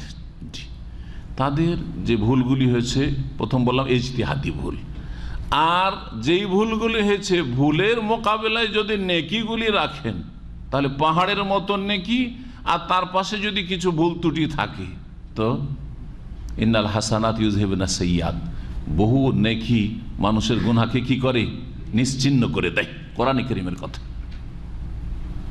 আপনি একটু 5 ওয়াক্ত নামাজ পড়ছেন আর বহু হারাম দেখছেন, আর হারাম চালচলন আপনার, আর পাপ করছেন, আর জান্নাতের আশা করে বসে আছেন, নিজের দোষ ত্রুটি খুঁজে পান না। আর সাহাবায়ে কেরাম সুবহানাল্লাহ, যাদের সম্পর্কে নবী করিম সাল্লাল্লাহু আলাইহি ওয়াসাল্লামের কত প্রশংসা রয়েছে, যে তোমাদের যদি কেউ যদি ওহদ পাহাড়ের সমান স্বর্ণ ব্যয় করে, লাউ আনফাকা আহাদুকুম মিসলা উহুদিন যাহাবান মা বালাগা মুদ্দা আহাদি ওয়ালা নাসিফা। আর কোন সাহাবী যদি এক মুদ মাত্র 600 গ্রাম বা অর্ধেক মুদ মাত্র 300 গ্রাম যদি আল্লাহর রাস্তায় কোনো কিছু ব্যয় করে, তার সমান তোমরা নেকি পাবে না। কারণ তারা যেভাবে ইসলামকে জিন্দা করেছে, যেইভাবে ইসলামের খেদমত করেছে, সেই খেদমতটা যদি না হইতো তাহলে আমাদের কাছে ইসলাম মোটে পৌঁছতো না। এই ছিল আহলে সুন্নাত ওয়াল জামাতের মত, যে হক পথে হচ্ছেন আলী রাদিয়াল্লাহু তাআলা আনহু। তবে সবাইকে আমরা ভালোবাসি এবং তাদের ফজিলতগুলি সবগুলি যেগুলি রয়েছে কোরআন সুন্নাহ, সেগুলি আমরা স্বীকার করি, মানি। আর আপোষে যা তাদের দ্বন্দ্বগুলি হয়েছে সেগুলির আমরা বিচার করার জন্য বসি না, সেগুলি সম্পর্কে আমরা নীরব থাকার চেষ্টা করি। এটা হচ্ছে আহলে সুন্নাত ওয়াল জামাতের মানহাজ। পক্ষান্তরে আম্মা আহলুল হাওয়া, আহলুল আহওয়া, যারা কুপ্রবৃত্তির অনুসারী, যারা বিদাতি, তারা ফাকাল আনহুম শাইখুল ইসলাম, তাদের সম্পর্কে ইবনে তাইমিয়া রাহিমাহুল্লাহ বলছেন ইন্নাহুম ফি কিতালি আলী ওয়া মুহারিবিহি আল আকওয়াল। এই আলী রাদিয়াল্লাহু তাআলা আনহুর এই লড়াই, সিফফিনের লড়াই, বা তার যে মুআবিয়া রাদিয়াল্লাহু তাআলার সাথে যে দ্বন্দ্ব, এই সম্পর্কে এবং তার বিরোধীদের সম্পর্কে কয়েকটি ফিরকাই বিভক্ত হয়েছে, কয়েকটি মতে বিভক্ত হয়েছে। এই গুমরাগুলো কয়েক দলের। আবার এক নম্বর আল খাওয়ারিজ, একদল হচ্ছে খারেজি। তো কাফেরু তায়েফাতানে জামিয়ান, এই খারেজিরা আলী রাদিয়াল্লাহু দলকেও কাফের বলে আর মুআবিয়া রাদিয়াল্লাহু দলকেও কাফের, সবাইকে কাফের বলে। শুধু কারা মুসলিম? যারা অস্ত্র ধরতে পারবে আলী আর মুআবিয়া আর সাহাবায়ে কেরামদের বিরুদ্ধে। এই খারেজিদের ফিতনা এক বড় ফিতনা, সেই যুগে শুরু হয়েছিল, আজ পর্যন্ত চলতে আছে। দেখেন এই খারেজিরা, চরমপন্থীরা যত ফতুয়াবাজি শুধু মুসলিম পাপীদের বিরুদ্ধে, মুসলিম শাসকদের বিরুদ্ধে, তারা মুসলিম নেতাদের বিরুদ্ধে, মুসলিম যারা ধরেন আপনার প্রশাসনে আছে তাদের বিরুদ্ধে, মুসলিম আদালতে মানবিত বিধান দিয়ে যারা বিচার টিচার করছে তাদের বিরুদ্ধে। তাদের কর্মতৎপরতা এতে কাফেরদের জন্য সুযোগ করে দিচ্ছে। এরা বেশি সোচ্চার মুসলিমদের উপর ফতোয়াবাজির ক্ষেত্রে। জি, আপনিও যদি তার ভুল ধরেন আপনার উপর ফতোয়া লেগে যাবে। আলেমদের উপর ফতোয়া লাগিয়ে দিয়েছে রক্ত হালালের। জি,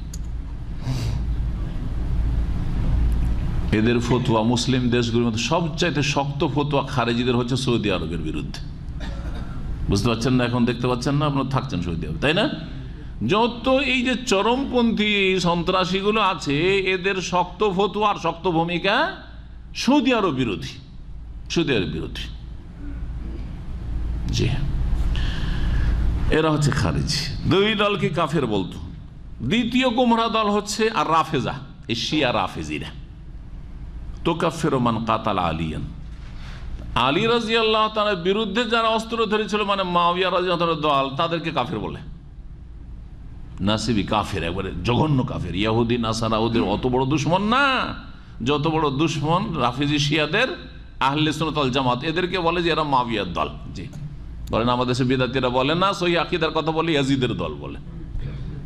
জি, আপনি মিলাদের বিরুদ্ধে বলেন, কিয়ামের বিরুদ্ধে বলেন, অথবা তাদের এই গণতন্ত্রের যে ইসলামী গণতন্ত্র বানিয়েছে এদের বিরুদ্ধে বলেন, কি বলবে? এরা ইয়াজিদের দল। সব আমাদেরকে ইয়াজিদের দল বানিয়ে দিবে। এরা হচ্ছে শিয়াপন্থী, যারা কোরআন সুন্নাহর আলেম ওলামাদেরকে ইয়াজিদের দল বলে, তারা হচ্ছে শিয়াপন্থী রাফেজা।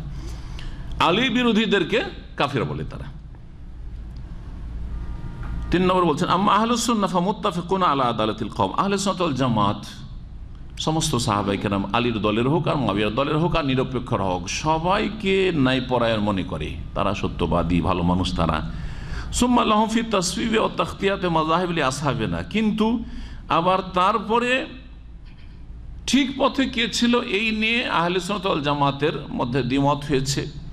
একটি মত হচ্ছে আন্নাল মুসিব আলী রাদিয়াল্লাহু তাআলা আনহু, সঠিক সিদ্ধান্তে ছিলেন আলী রাদিয়াল্লাহু তাআলা আনহু, এটাকে প্রাধান্য দিলাম, আর এটা হচ্ছে অধিকাংশ আহলে সুন্নাত ওয়াল জামাতের মত, এটাই ঠিক। দ্বিতীয় আর একটি মত রয়েছে, যে ইখতিলাফগুলি আগে ছিল, আল জামিউ মুসিবুন, দুটাই ঠিক, মানে আলী রাদিয়াল্লাহু তাআলার সিদ্ধান্তও ঠিক আর মুআবিয়া রাদিয়াল্লাহু তাআলার যুক্তি আর সিদ্ধান্তও ঠিক। যেমন আজকাল মাসলা মাসাইলের ক্ষেত্রে আমাদের দেশে কিছু আলেম সমাজ বেরিয়েছে, ওরা মাঝামাঝি সবাইকে রাজি রাখতে চায়, সবাইকে রাজি করতে চায়। বাবারে ভোটটা আমাদেরকে দিও ইসলামের নামে, আর বাকি রফায় দেনেও ঠিক, না করলেও ঠিক, নিচে হাত বাঁধাও ঠিক, হাত ছাড়াও ঠিক, বুকেও ঠিক। বুঝা গেছে না? সবটাই ঠিক, সবটাই ঠিক। এইটা ভুল, এটা ভুল। সবটাই ঠিক সব ক্ষেত্রে নয়। জি, অল্প কিছু ক্ষেত্র আছে যে এটাও জায়েজ রয়েছে, এটাও জায়েজ রয়েছে, কিন্তু অধিকাংশ বিষয় একটা হক, বাকিগুলি ভুল। আপনাকে হকটা জানতে হবে আপনাকে। জি, সূরা ফাতিহা ইমামের পিছনে পড়াও ঠিক আর না পড়াও ঠিক নাকি?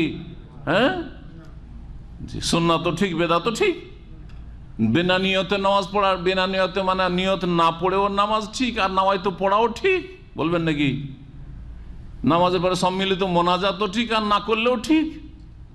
এইটা তো বাতিল কথা একবারে।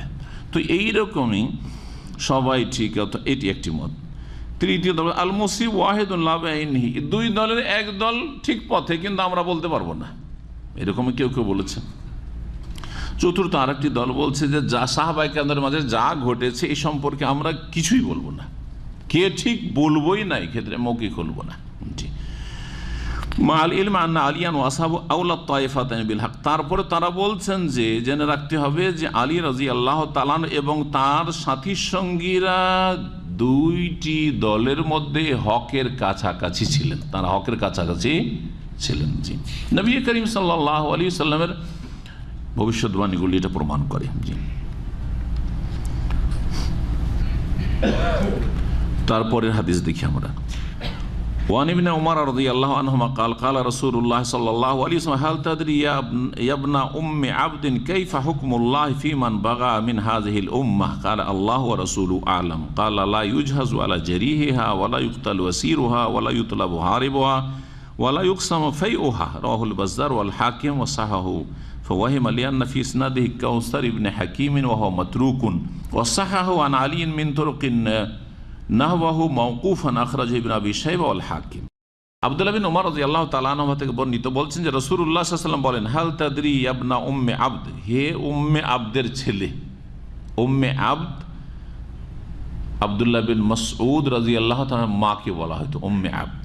হ্যাঁ, এই উম্মে আবদের ছেলে আব্দুল্লাহ বিন মাসউদ রাদিয়াল্লাহু তাআলা আনহু বললেন, কাইফা হুকমুল্লাহ ফি মান বাগা মিন হাযিহিল উম্মাহ, এই উম্মতের যারা বিদ্রোহ করবে তাদের সম্পর্কে আল্লাহর ফয়সালা কি, মানে বিদ্রোহীদের ক্ষেত্রে আল্লাহ রাব্বুল আলামিনের ফয়সালা কি? কালা বলেন আল্লাহ ওয়া রাসূলুহু, আল্লাহ এবং তার রাসূল সাল্লাল্লাহু আলাইহি সাল্লাম বেশি জানেন।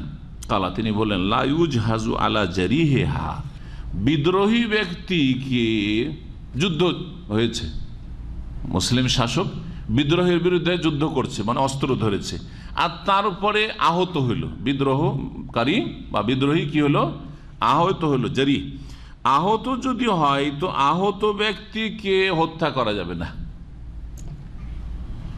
জখম হয়ে আছে, ওকে মেরে দাও, জায়েজ নয়।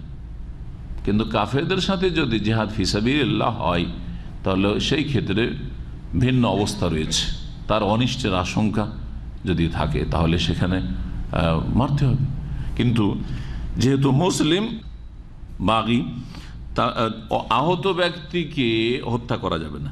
ওয়ালা ইউকতালু আসিরুহা, বন্দীকে হত্যা করা যাবে না। বন্দী হয়েছে, হাতে ধরা পড়েছে, এখন ধরে ধরে ওকে খুন করো না, জায়েজ নাই।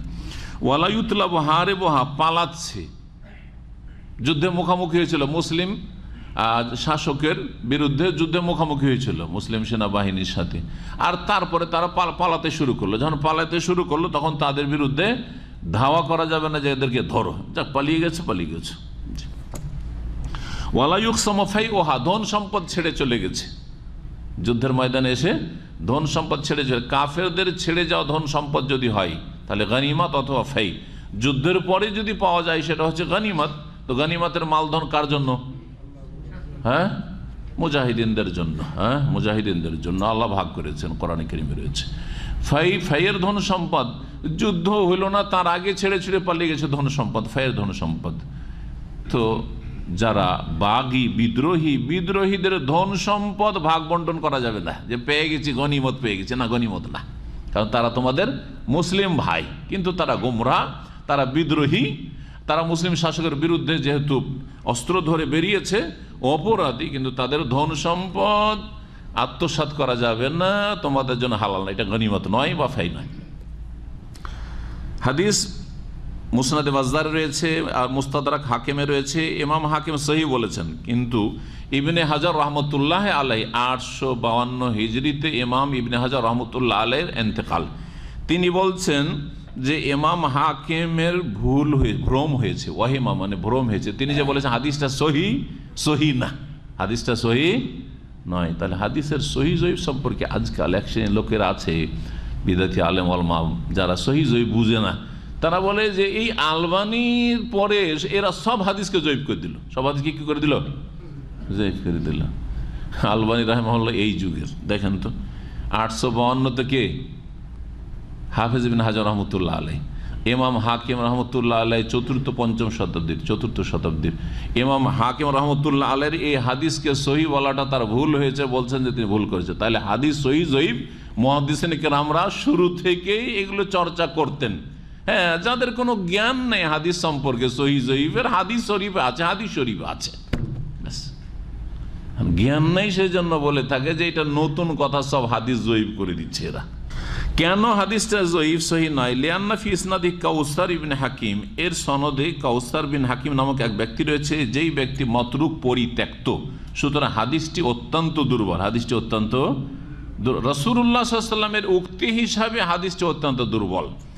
তবে বেশ কিছু সনদ থেকে প্রমাণিত যে এই হাদিসটি মওকুফ, অর্থাৎ আব্দুল্লাহ বিন উমর রাদিয়াল্লাহু তাআলা আনহু যে বর্ণনাকারী, তার উক্তি, সাহাবীর উক্তি।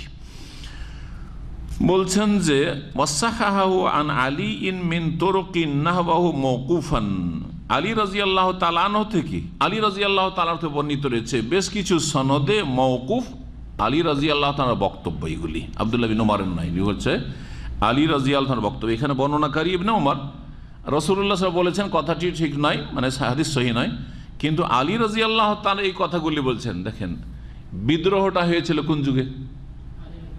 আলী রাদিয়াল্লাহু তাআলা, তার শুরু হয়েছিল ওসমান রাদিয়াল্লাহু তাআলার শাহাদাত থেকে, আর তারপরে আলী রাদিয়াল্লাহু তাআলার যুগে বিদ্রোহী দেখা দিল, ঠিক না?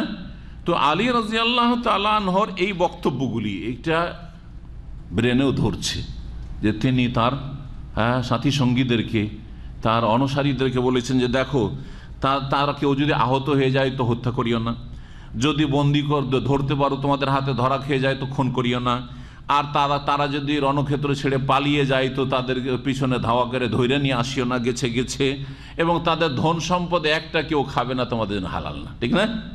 জি।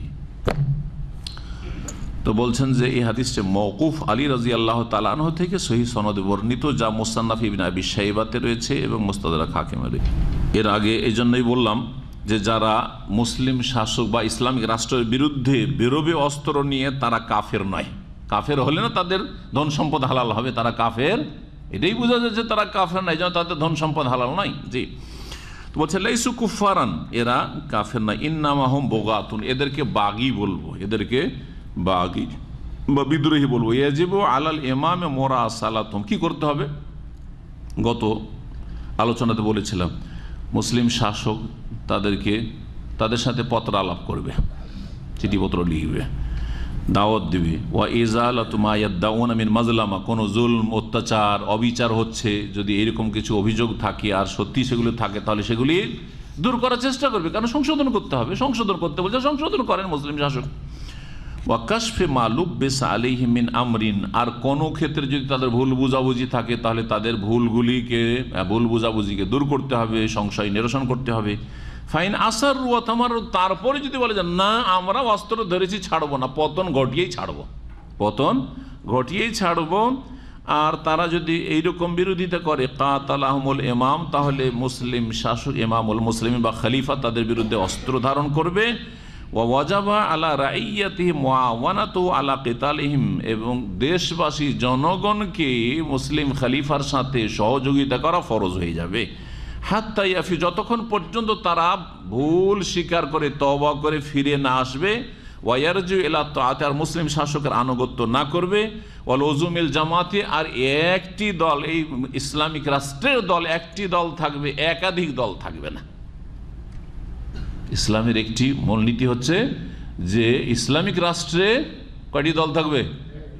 একটি দল থাকবে। ওয়াতাসিমু বিহাবলিল্লাহি জামিআন ওয়ালা তাফাররাকু, জি, জামা হবে, ফিরকা হবে না, দল হবে না।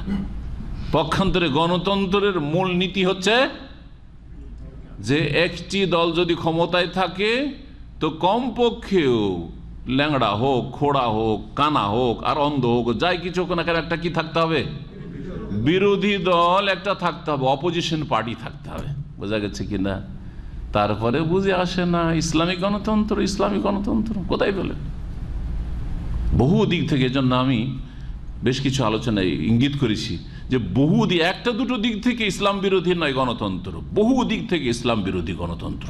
জি, বলছেন যে ফাল হাদিস ইয়াদুল্লু আলা আন্নাল বুগাত লা ইখরাজুনা বিবাগিহিম ওয়া খুরুজুহুম আলাল ইমামি আন দায়রাতিল ইসলাম। বলছেন যে যারা বাগী বিদ্রোহী তারা তাদের এই বিদ্রোহের কারণে ইসলাম থেকে বেরোবে না। আম্মা কিতালুহুম ফামা ইল্লা লিতাদিবিহিম, তাদের বিরুদ্ধে তারা অস্ত্র কেন ধারণ? তারা যে ইসলাম থেকে বেরোয়নি, মুসলিম হয়ে আছে, মুসলিম শাসক বা খলিফার বিরুদ্ধে অস্ত্র ধরার পরেও তো তাদের বিরুদ্ধে তাহলে লড়াই কেন? তো বলছেন যে লিতাদিবিহিম, তাদেরকে শিক্ষা দেওয়ার জন্য, দমন করার জন্য, যে বিভ্রান্তির শিকার হয়েছে আর এরা অস্ত্র ছাড়া কিছু বুঝে না, কারণ অস্ত্র ধরে নিয়েছে। সুতরাং অস্ত্র ছাড়া এদেরকে, বল প্রয়োগ ছাড়া এদেরকে ঠিক করা যাবে না, এরা কথাই বুঝছে না। লেয়ার জিও এলাতে, যাতে করে শাসকের আনুগত্যের দিকে ফিরে আসে বা খলিফার আনুগত্যের দিকে ফিরে আসে এবং এক লজুমুল জামাত, এক জামাতকে আঁকড়ে ধরে। ফাইন রাজাও যদি ফিরে যায়, আউইন্দাফা শাররুহুম, বা তাদের অনিষ্ট শেষ হয়ে যায়, আর তাদের ভয় নেই, তারা নিশ্চিহ্ন হয়ে গেছে, কুফা আনহুম, তাহলে বাদ দিতে হবে, তল্লাশি করে বেড়াইতে হবে না কোথায় কোথায় আছে, কোথায় কোথায় আছে। হ্যাঁ, তো কোনো প্রয়োজন নেই, তাদের পক্ষ থেকে কোনো আশঙ্কা নেই, ঝামেলা শেষ।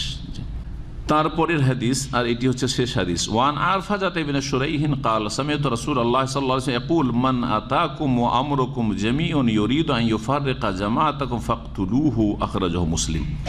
আরফাজা ইবনে শুরাই রাদিয়াল্লাহু তাআলা আনহু সাহাবী থেকে বর্ণিত, তিনি বলছেন আমি রাসূলুল্লাহ সাল্লাল্লাহু আলাইহি ওয়াসাল্লামকে বলতে শুনেছি, মান আতাকুম ওয়া আমরুকুম জামিউন, তোমাদের কাছে কেউ যদি আসে এমন অবস্থায় যেই সময় তোমাদের রাষ্ট্রীয় বিষয়টি, রাষ্ট্রীয় বিষয়টি তে ঐক্যমত হয়ে গেছে, একমত তোমরা যে অমুক আমাদের খলিফা, আমরা মেনে নিয়েছি, খলিফা নির্বাচিত হয়ে গেছে, বারহাক খলিফা আছে তোমাদের, ও আমরুকুম জামিউন, তোমরা এক হয়ে রয়েছো, ইউরিদু আন ইউফাররিকা জামাআতাকুম, কিন্তু তোমাদের দলে কি করতে চায়? বিচ্ছিন্নতা সৃষ্টি করতে চায়, ফাটল ধরাতে চায়, এমন কিছু করছে, কি করতে চাই? ফাটল ধরাতে চাই, যে এই মুসলিম শাসক, এর মধ্যে এই পাপ আছে, সেই পাপ আছে, এই ভুল আছে, সেই ভুল আছে, সুতরাং এর বিরুদ্ধে আমাদেরকে কিছু করতে হবে, একে উৎখাত করতে হবে, এই শাসনের অবসান ঘটাইতে হবে, ইত্যাদি ইত্যাদি। এই যদি করতে আসে খলিফার বিরুদ্ধে, ইউফাররিকু জামাতাকুম, তোমাদের জামাতকে ছিন্ন ভিন্ন করতে চায়, ফাকতুলুহু, তাহলে সেই লোককে যে নেতৃত্বের দাবি করে আসছে যে আমাকে বা আমাদের নেতা ইমাম সাহেব অমুক, আর তোমাদের যে আছে হচ্ছে জালেম, একে সরাও, ওকে নেতা বানাবো, এই করার জন্য যদি আসে, তাহলে ফাকতুলুহু, ওকে খুন করে দাও, ওকে হত্যা করে দাও, ওকে হত্যা করে দাও। যে তোমাদের মাঝে বিচ্ছিন্নতা সৃষ্টি করার জন্য আসবে তাকে কি করে দাও? হত্যা করে দাও। এই হচ্ছে নবী করিম সাল্লাল্লাহু আলাইহি ওয়াসাল্লামের হাদিস, হাদিস সহিহ মুসলিমে, আখরাজা মুসলিম, সহিহ মুসলিমের হাদিস। এই হাদিসগুলি গণতন্ত্রের ক্ষেত্রে মোটে প্রযোজ্য না, ঠিক না? এখন আমার এই বক্তব্যকে যদি গণতন্ত্রের ফিট করেন তো চলবে? ও তো বিরোধী আছেই, থাকবেই, ও তো মাস্ট, হ্যাঁ, তাই না? এটা কোন ক্ষেত্রে? ইসলামী খেলাফতের ক্ষেত্রে। আর মুসলিমদের গণতন্ত্র রীতি সন্তুষ্ট থেকে যেতে হবে, নাকি ইসলামী খেলাফতের জন্য চিন্তা ভাবনা করতে হবে, বা ইসলামী শাসন ব্যবস্থার জন্য চিন্তা ভাবনা করতে হবে? যেই নামে হোক না কেন, সে রাজতন্ত্রের নামে হইতে পারে। হ্যাঁ, রাজতন্ত্রের নামে হইলে আজকে রাজতন্ত্র নাকি? মুআবিয়া রাদিয়াল্লাহু তাআলার পর থেকে খায়রুল মুলুক, নবী সাল্লাল্লাহু আলাইহি ওয়াসাল্লাম বলেছেন যে সবচেয়ে শ্রেষ্ঠ রাজা হচ্ছেন মুআবিয়া রাদিয়াল্লাহু তাআলা আনহু, আর তারপর থেকে সব চলে আসছে, রাজতন্ত্রই চলে আসছে। চার ইমাম আবু হানিফা, শাফি, মালিক, আহমদ, তাদের যুগে কোন তন্ত্র ছিল? হ্যাঁ, খেলাফতের রাশেদা ছিল। বলেন কি ছিল? হ্যাঁ, 80 হিজরিতে জন্মকার আবু হানিফা রাহিমাহুল্লাহ, আর ইন্তেকাল 185। 80 হিজরি থেকে 132 পর্যন্ত খলিফা পেয়েছেন তিনি, ওমাইয়া বংশের খলিফা। সবগুলি রাজতন্ত্রে, মানে বংশ পরম্পরা, ওমাইয়া বংশের সব রাজা হইতো, ওমাইয়া বংশের খলিফা হইতো। 132-এ যখন পতন ঘটলো ওমাইয়া বংশের, তখন রাজতন্ত্র কোন বংশে চলে গেল? আব্বাস বিন আব্দুল মুত্তালিব, নবী করিম সাল্লাল্লাহু আলাইহি ওয়াসাল্লামের চাচার বংশে চলে গেল। এই জন্য এদেরকে বলা হয় কি আব্বাসী খলিফা বলা হয়। জি হ্যাঁ, সাফাহ প্রথম বড়ই খনি বহু উমাইয়া বংশের লোকদেরকে আর তাদের যারা সমর্থক তাদেরকে খুন করে শাসন ক্ষমতায় আসলো। তারপরে খলিফা, তারপরে মনসুর, আর তারপরে হারুন রশিদ, তারপরে হারুনের রশিদের ছেলেরা মামুন, আমিন, আর যত মোতাসিম আর মোস্তাসিম যতগুলি আছে সবগুলি কি খলিফা ছিল, এই আব্বাসীয় খলিফা। তাহলে ইমাম আবু হানিফা জন্ম নিয়েছেন, হ্যাঁ, আর তার যৌবন কেটেছে,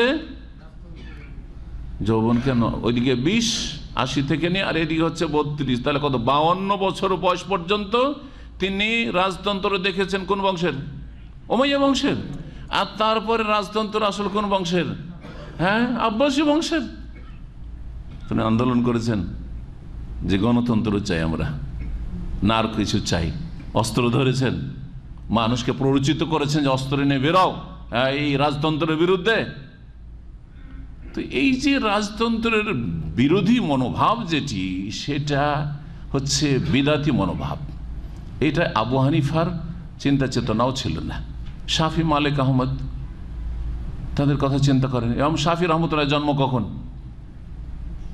যেই বছরে আবু হানিফা রহমাতুল্লাহ ইন্তেকাল সেই বছরে জন্ম, ঠিক না? হ্যাঁ, 150 থেকে নিয়ে 204, তাহলে পুরোই আব্বাসী রাজতন্ত্র পেয়েছেন। ইমাম মালিক আব্বাসী আর এদের রাজতন্ত্র পেয়েছেন, কি বলছে, দুই বংশেরই পেয়েছেন। ইমাম আহমদ বিন হাম্বল পুরোটাই আব্বাসীদের রাজতন্ত্র পেয়েছেন, এবং তিনি বাগদাদে ছিলেন, তাদের রাজধানীতে ছিলেন। কোনখানে তিনি বলেছেন, কখনো একটি বর্ণনা পাবেন যে এই 4 ইমামের কোন ইমাম বলেছেন যে এগুলি হচ্ছে জাহেলিয়া, তার এগুলো হচ্ছে ইসলাম বিরোধী, এগুলি হচ্ছে তাগুতি শক্তি, এদের বিরুদ্ধে বেরোইতে বলেছেন? তাহলে এই যে কথাগুলি যে বক্তারা বলছে, এরা গুমরাহ না? গুমরাহ না? এরা আবু হানিফা আর শাফি, মালিক, আহমদ 4 ইমাম চাইতে বেশি বুঝে? হ্যাঁ, না তাদের আদর্শে বিশ্বাসী নাই, তাদের আকীদা আমলে বিশ্বাসী নাই, তাদের মানহাজে বিশ্বাসী নাই, তাদের মানহাজের লোক না। হয় বলতে হবে যে 4 ইমাম তারা কাপুরুষ বা বেদাতি ছিলেন, এরাই হচ্ছে সুন্নতের অনুসারী, আর না হইলে বলেন যে এরাই হচ্ছে বেদাতের অনুসারী, বেদাতি, আর তারা 4 ইমামই ছিলেন সুন্নাহ, কোরআন সুন্নাহর অনুসারী। কোনটা বলবেন? কোনটাতে রাজি আপনারাই বিচার করেন। 4 ইমাম কোরআন সুন্নাহর অনুসারী, এতে কোনো দ্বিমত আছে নাকি? হানাফি মযহাবে দ্বিমত আছে, শাফি, মালিক, আহমদের দ্বিমত আছে, হাম্বলীদের মত আর হোক, আর শাফিদের হোক, আর মালিকীদের কোনো দ্বিমত আছে? 4 ইমাম তারা কোরআন এবং সুন্নাহর আকীদা আমলে সব কিছুতেই তারা আহলুস সুন্নাহর ইমাম, আইম্মাতু আহলে সুন্নাত ওয়াল জামাত, আহলে সুন্নাত ওয়াল জামাতের ইমাম। তাহলে তারা যদি হক পথে থেকে থাকেন, তাহলে বর্তমানে যারা তার বিপরীত কিছু বলছে, আর তারা বলে নীরব থেকেছেন, এবং তারা নসিহা করেছেন, উপদেশ দিয়েছেন যে কোন যতটুকু এদের সংশোধন করা যাক, কিন্তু তাদের কাছ থেকে কেড়ে নিতে হবে, অথবা তাদের বিরুদ্ধে লোকজনকে প্ররোচিত করে বের করতে হবে অস্ত্র নিয়ে, এই শব্দ ছিল না তাদের বদআকিদা। মুসলিম শাসকের বিরুদ্ধে কখন বের হওয়া যাবে তার একটা সীমানাও নবী করিম সাল্লাল্লাহু আলাইহি ওয়াসাল্লাম বলেছেন। কারো জানা আছে? মুসলিম শাসক, কিন্তু তাদের বিরুদ্ধে বের হওয়া যাবে কিছু শর্তের সাথে। তার মধ্যে কখন বেরোতে বলেছেন রাসূলুল্লাহ সাল্লাল্লাহু আলাইহি ওয়াসাল্লাম? যে অস্ত্র ধরতে পারবে কখন? হ্যাঁ, ইল্লা আনতারাও কুফরান বাওয়াহান, যদি দেখো যে প্রকাশ্য কুফরি, একবারে প্রকাশ্য কুফরি করছে, আর শুধু আপনার ফতোয়াতে প্রকাশ্য কুফরি না, ইনদাকুম মিনাল্লাহি ফিহি বুরহান, আপনার কাছে আল্লাহর পক্ষ থেকে কোরআন সুন্নাহর অকাট্য দলিল আছে যে এই কাফের হয়ে গেছে, তখন বোঝা গেছে না? একটি রিওয়ায়াত। আর একটি রিওয়ায়াত রয়েছে লা, বের হওয়া যাবে না। সাহাবীরা বলছে, ইয়া রাসূলুল্লাহ, তাহলে জালেম শাসকের বিরুদ্ধে কি আমরা অস্ত্র নিয়ে বেরোবো নাকি? বলছে লা মা সাল্লাও, যতদিন তারা নামাজকে স্বীকার করে, নামাজ পড়ে। যেদিন বলবে যে আমার নামাজ মানি না, তখন তাদের আনুগত্য নেই, মোটেই নেই তাদের আনুগত্য। জি, এই দুটি হাদিস ভালো করে মনে রাখবে। যে হাদিসগুলি ভাষ্যকার উল্লেখ করেছেন এখানে, মনোপুত হোক আর মনের উল্টা হোক, অধিকাংশ ক্ষেত্রে মনের উল্টা হবে স্বাভাবিক, কারণ তাদের জীবনে অনেক পাপ আছে। মনের উল্টা হলেই যে তাদের বিরুদ্ধে প্ররোচিত করা যায় মানুষকে, আর রক্ত গরম করা যাবে, আর তাদের বিরুদ্ধে অস্ত্র ধরতে বলা হবে না, মোটেই জায়েজ নাই। তাই এই মর্মে একটি হাদিস আপনাদেরকে শোনাই। এই হাদিসের ভাষ্যে সহিহ বুখারী মুসলিম হাদিস আব্দুল্লাহ বিন আব্বাস রাদিয়াল্লাহু তাআলা আনহুমা থেকে বর্ণিত, বলছে আন্নান নবী সাল্লাল্লাহু আলাইহি ওয়াসাল্লাম বলছেন, মান কারিহা মিন আমিরিহি শাইআন, কেউ যদি তার আমির বা খলিফা বা শাসকের যদি কোনো কিছুকে অপছন্দ করে, অপ্রীতিকর, খারাপ লাগছে, এসব করছে, শিরকের লাইসেন্স দিচ্ছে, খারাপ লাগে না? বিনা পুঁজির ব্যবসা, কবর মাজার পূজা করতে দিচ্ছে, খারাপ লাগে না? অবশ্যই। পতিতালয়ের লাইসেন্স দিচ্ছে, খারাপ লাগে না? মদের লাইসেন্স দিচ্ছে, খারাপ লাগে না? খারাপ লাগছে, ঠিক কিনা? যদি কিছু খারাপ লাগে, ফাল ইয়াসবির, কি করতে হবে? ধৈর্য ধরো, ধৈর্য ধারণ করো। বলেন নিজে ফালিয়া খরচ, বেরিয়ে পড়ো, বলেছেন ফাল ইয়াসবির, ধৈর্য ধারণ করো। কারণ বেরিয়ে গেলে রক্তপাত ছাড়া আর কিছু রেজাল্ট পাওয়া যাবে না। আর ধৈর্য ধারণ করলে, হ্যাঁ, ওয়াস্তাইনু বিসসবরি ওয়াসসালাহ, আল্লাহর কাছে দোয়া। তোমাদের চলন্ত সেই রকম শাসক এসেছে, জি হ্যাঁ, যেটা দেখছো আপত্তিকর, তার চাইতে আপত্তিকর অবস্থায় তোমরা আছো, পাপে ডুবে আছো, সেই জন্যই অবস্থাটা হয়েছে। আকাশ থেকে নেমে আসবে নাকি? না তোমাদের মধ্য থেকে গেছে একজন? জি। তো বলছেন যে ফালিয়াসবির, ধৈর্য ধারণ করো। ফাইন্নাহু মান খারাজা আনিস সুলতান শিবরান, কেউ যদি শাসক থেকে এক বিঘত বেরিয়ে যায়, শাসকের আনুগত্য থেকে মানি না, একে বেরিয়ে গেল, মা তামিতাতান জাহিলিয়াস, তার মৃত্যু হবে জাহিলিয়াতের মৃত্যু, জি, গুমরাহের মৃত্যু হবে। আরও হাদিস সহিহ মুসলিমের শোনাই, কালা রাসূলুল্লাহ সাল্লাল্লাহু আলাইহি ওয়াসাল্লাম, আবু হুরায়রা রাদিয়াল্লাহু তাআলা আনহু থেকে বর্ণিত, বলছেন রাসূলুল্লাহ সাল্লাল্লাহু আলাইহি ওয়াসাল্লাম বলেছেন, আলাইকা বিসসামি ওয়াত তাআহ, তোমার ওপর শোনা এবং আনুগত্য করা ফরজ। কার কথা? কার কথা? শাসকের কথা। আর কার কথা? হ্যাঁ, শাসক, বড় শাসক আর ছোট শাসক, বাপ মা, বাপ মায়ের কথা, বাপ মায়ের কথা শুনতে হবে, আর কি করতে হবে? মানতে হবে। আর আলেমদের কোরআন সুন্নাহ ভিত্তিক ফতুয়া হইলে আলাইকা বিসসাম শুনতে হবে, কারণ উলিল আমরের মধ্যে গত সপ্তাহে উলিল আমরের ব্যাখ্যা বলেছি যে আলেমরাও শামিল। সুতরাং আপনার জন্য একজন সাধারণ মানুষ দলিল খোঁজা আপনার ক্ষমতা নাই, আর দলিলের তুলনা করা যে আবু হানিফার মজহাবটা মজবুত না শাফির মজহাব ফতুয়া মজবুত, এই ক্ষমতা আপনাদের নাই। এই ক্ষমতা ভালো আলেমদের আছে, যারা দুটোর মধ্যে তুলনা করে আপনাকে বলবে যে এইটা বেশি শক্তিশালী, এটা হচ্ছে তার আমানত, তার এটা আমানত। আর যদি বলে যে না ভাই, আপনি যখন হানাফি আর আমিও হানাফি, তো আপনার জন্য হানাফি ফতুয়াই নিতে হবে। আরেকজন বলছে ভাই আমিও সাফি আপনিও সাফি, সুতরাং সাফি ফতোয়া নিতে হবে, যদিও ওটার দলিল মজবুত হোক তাও নেওয়া চলবে না, আপনার হানাফি মজাবের ফতোয়া নেওয়া চলবে না। তাহলে সে খেয়ানতকারী, আমানতদার না, সে খেয়ানতকারী, বুঝছেন না? আমানতদারকে যেই ব্যক্তি কোরআন সুন্নাহর আলোকে দেখলো তুলনা করে যে চারটি ফতোয়ার মধ্যে চার ইমামের কোনটা বেশি শক্তিশালী, যেটা শক্তিশালী সেটাকে আমানতের সাথে আপনার সামনে তুলে ধরলো যে এইটার উপর আমল করেন আপনি, তখন আপনাকে আলাইকা বিসসামি ওয়াত তাআহ, আপনাকে শুনতে হবে, মানতে হবে। বিশেষ করে শাসকদের ক্ষেত্রে শুনতে বলছেন যে আলাইকা বিসসামি ওয়াত তাআহ,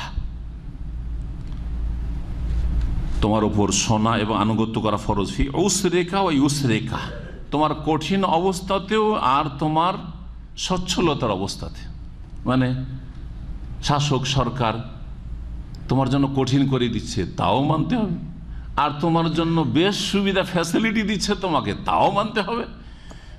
ওয়া মানশাতিকা ওয়া মাকরাহিকা, আর তোমার স্বতঃস্ফূর্তভাবেও মানতে হবে, দেখছো যে না বিষয়গুলি তো ভালো, সুতরাং স্বতঃস্ফূর্তভাবে মানি, হ্যাঁ ওখানে মানতে হবে। ও মাকরাহিকা, না ঘৃণা লাগছে এদের আচরণ আর এদের এইসব সিদ্ধান্ত আর এইসব বিল পাস করা, এইসব যে করছে খুব ঘৃণা লাগছে, তারপরেও তাদের কি করতে হবে?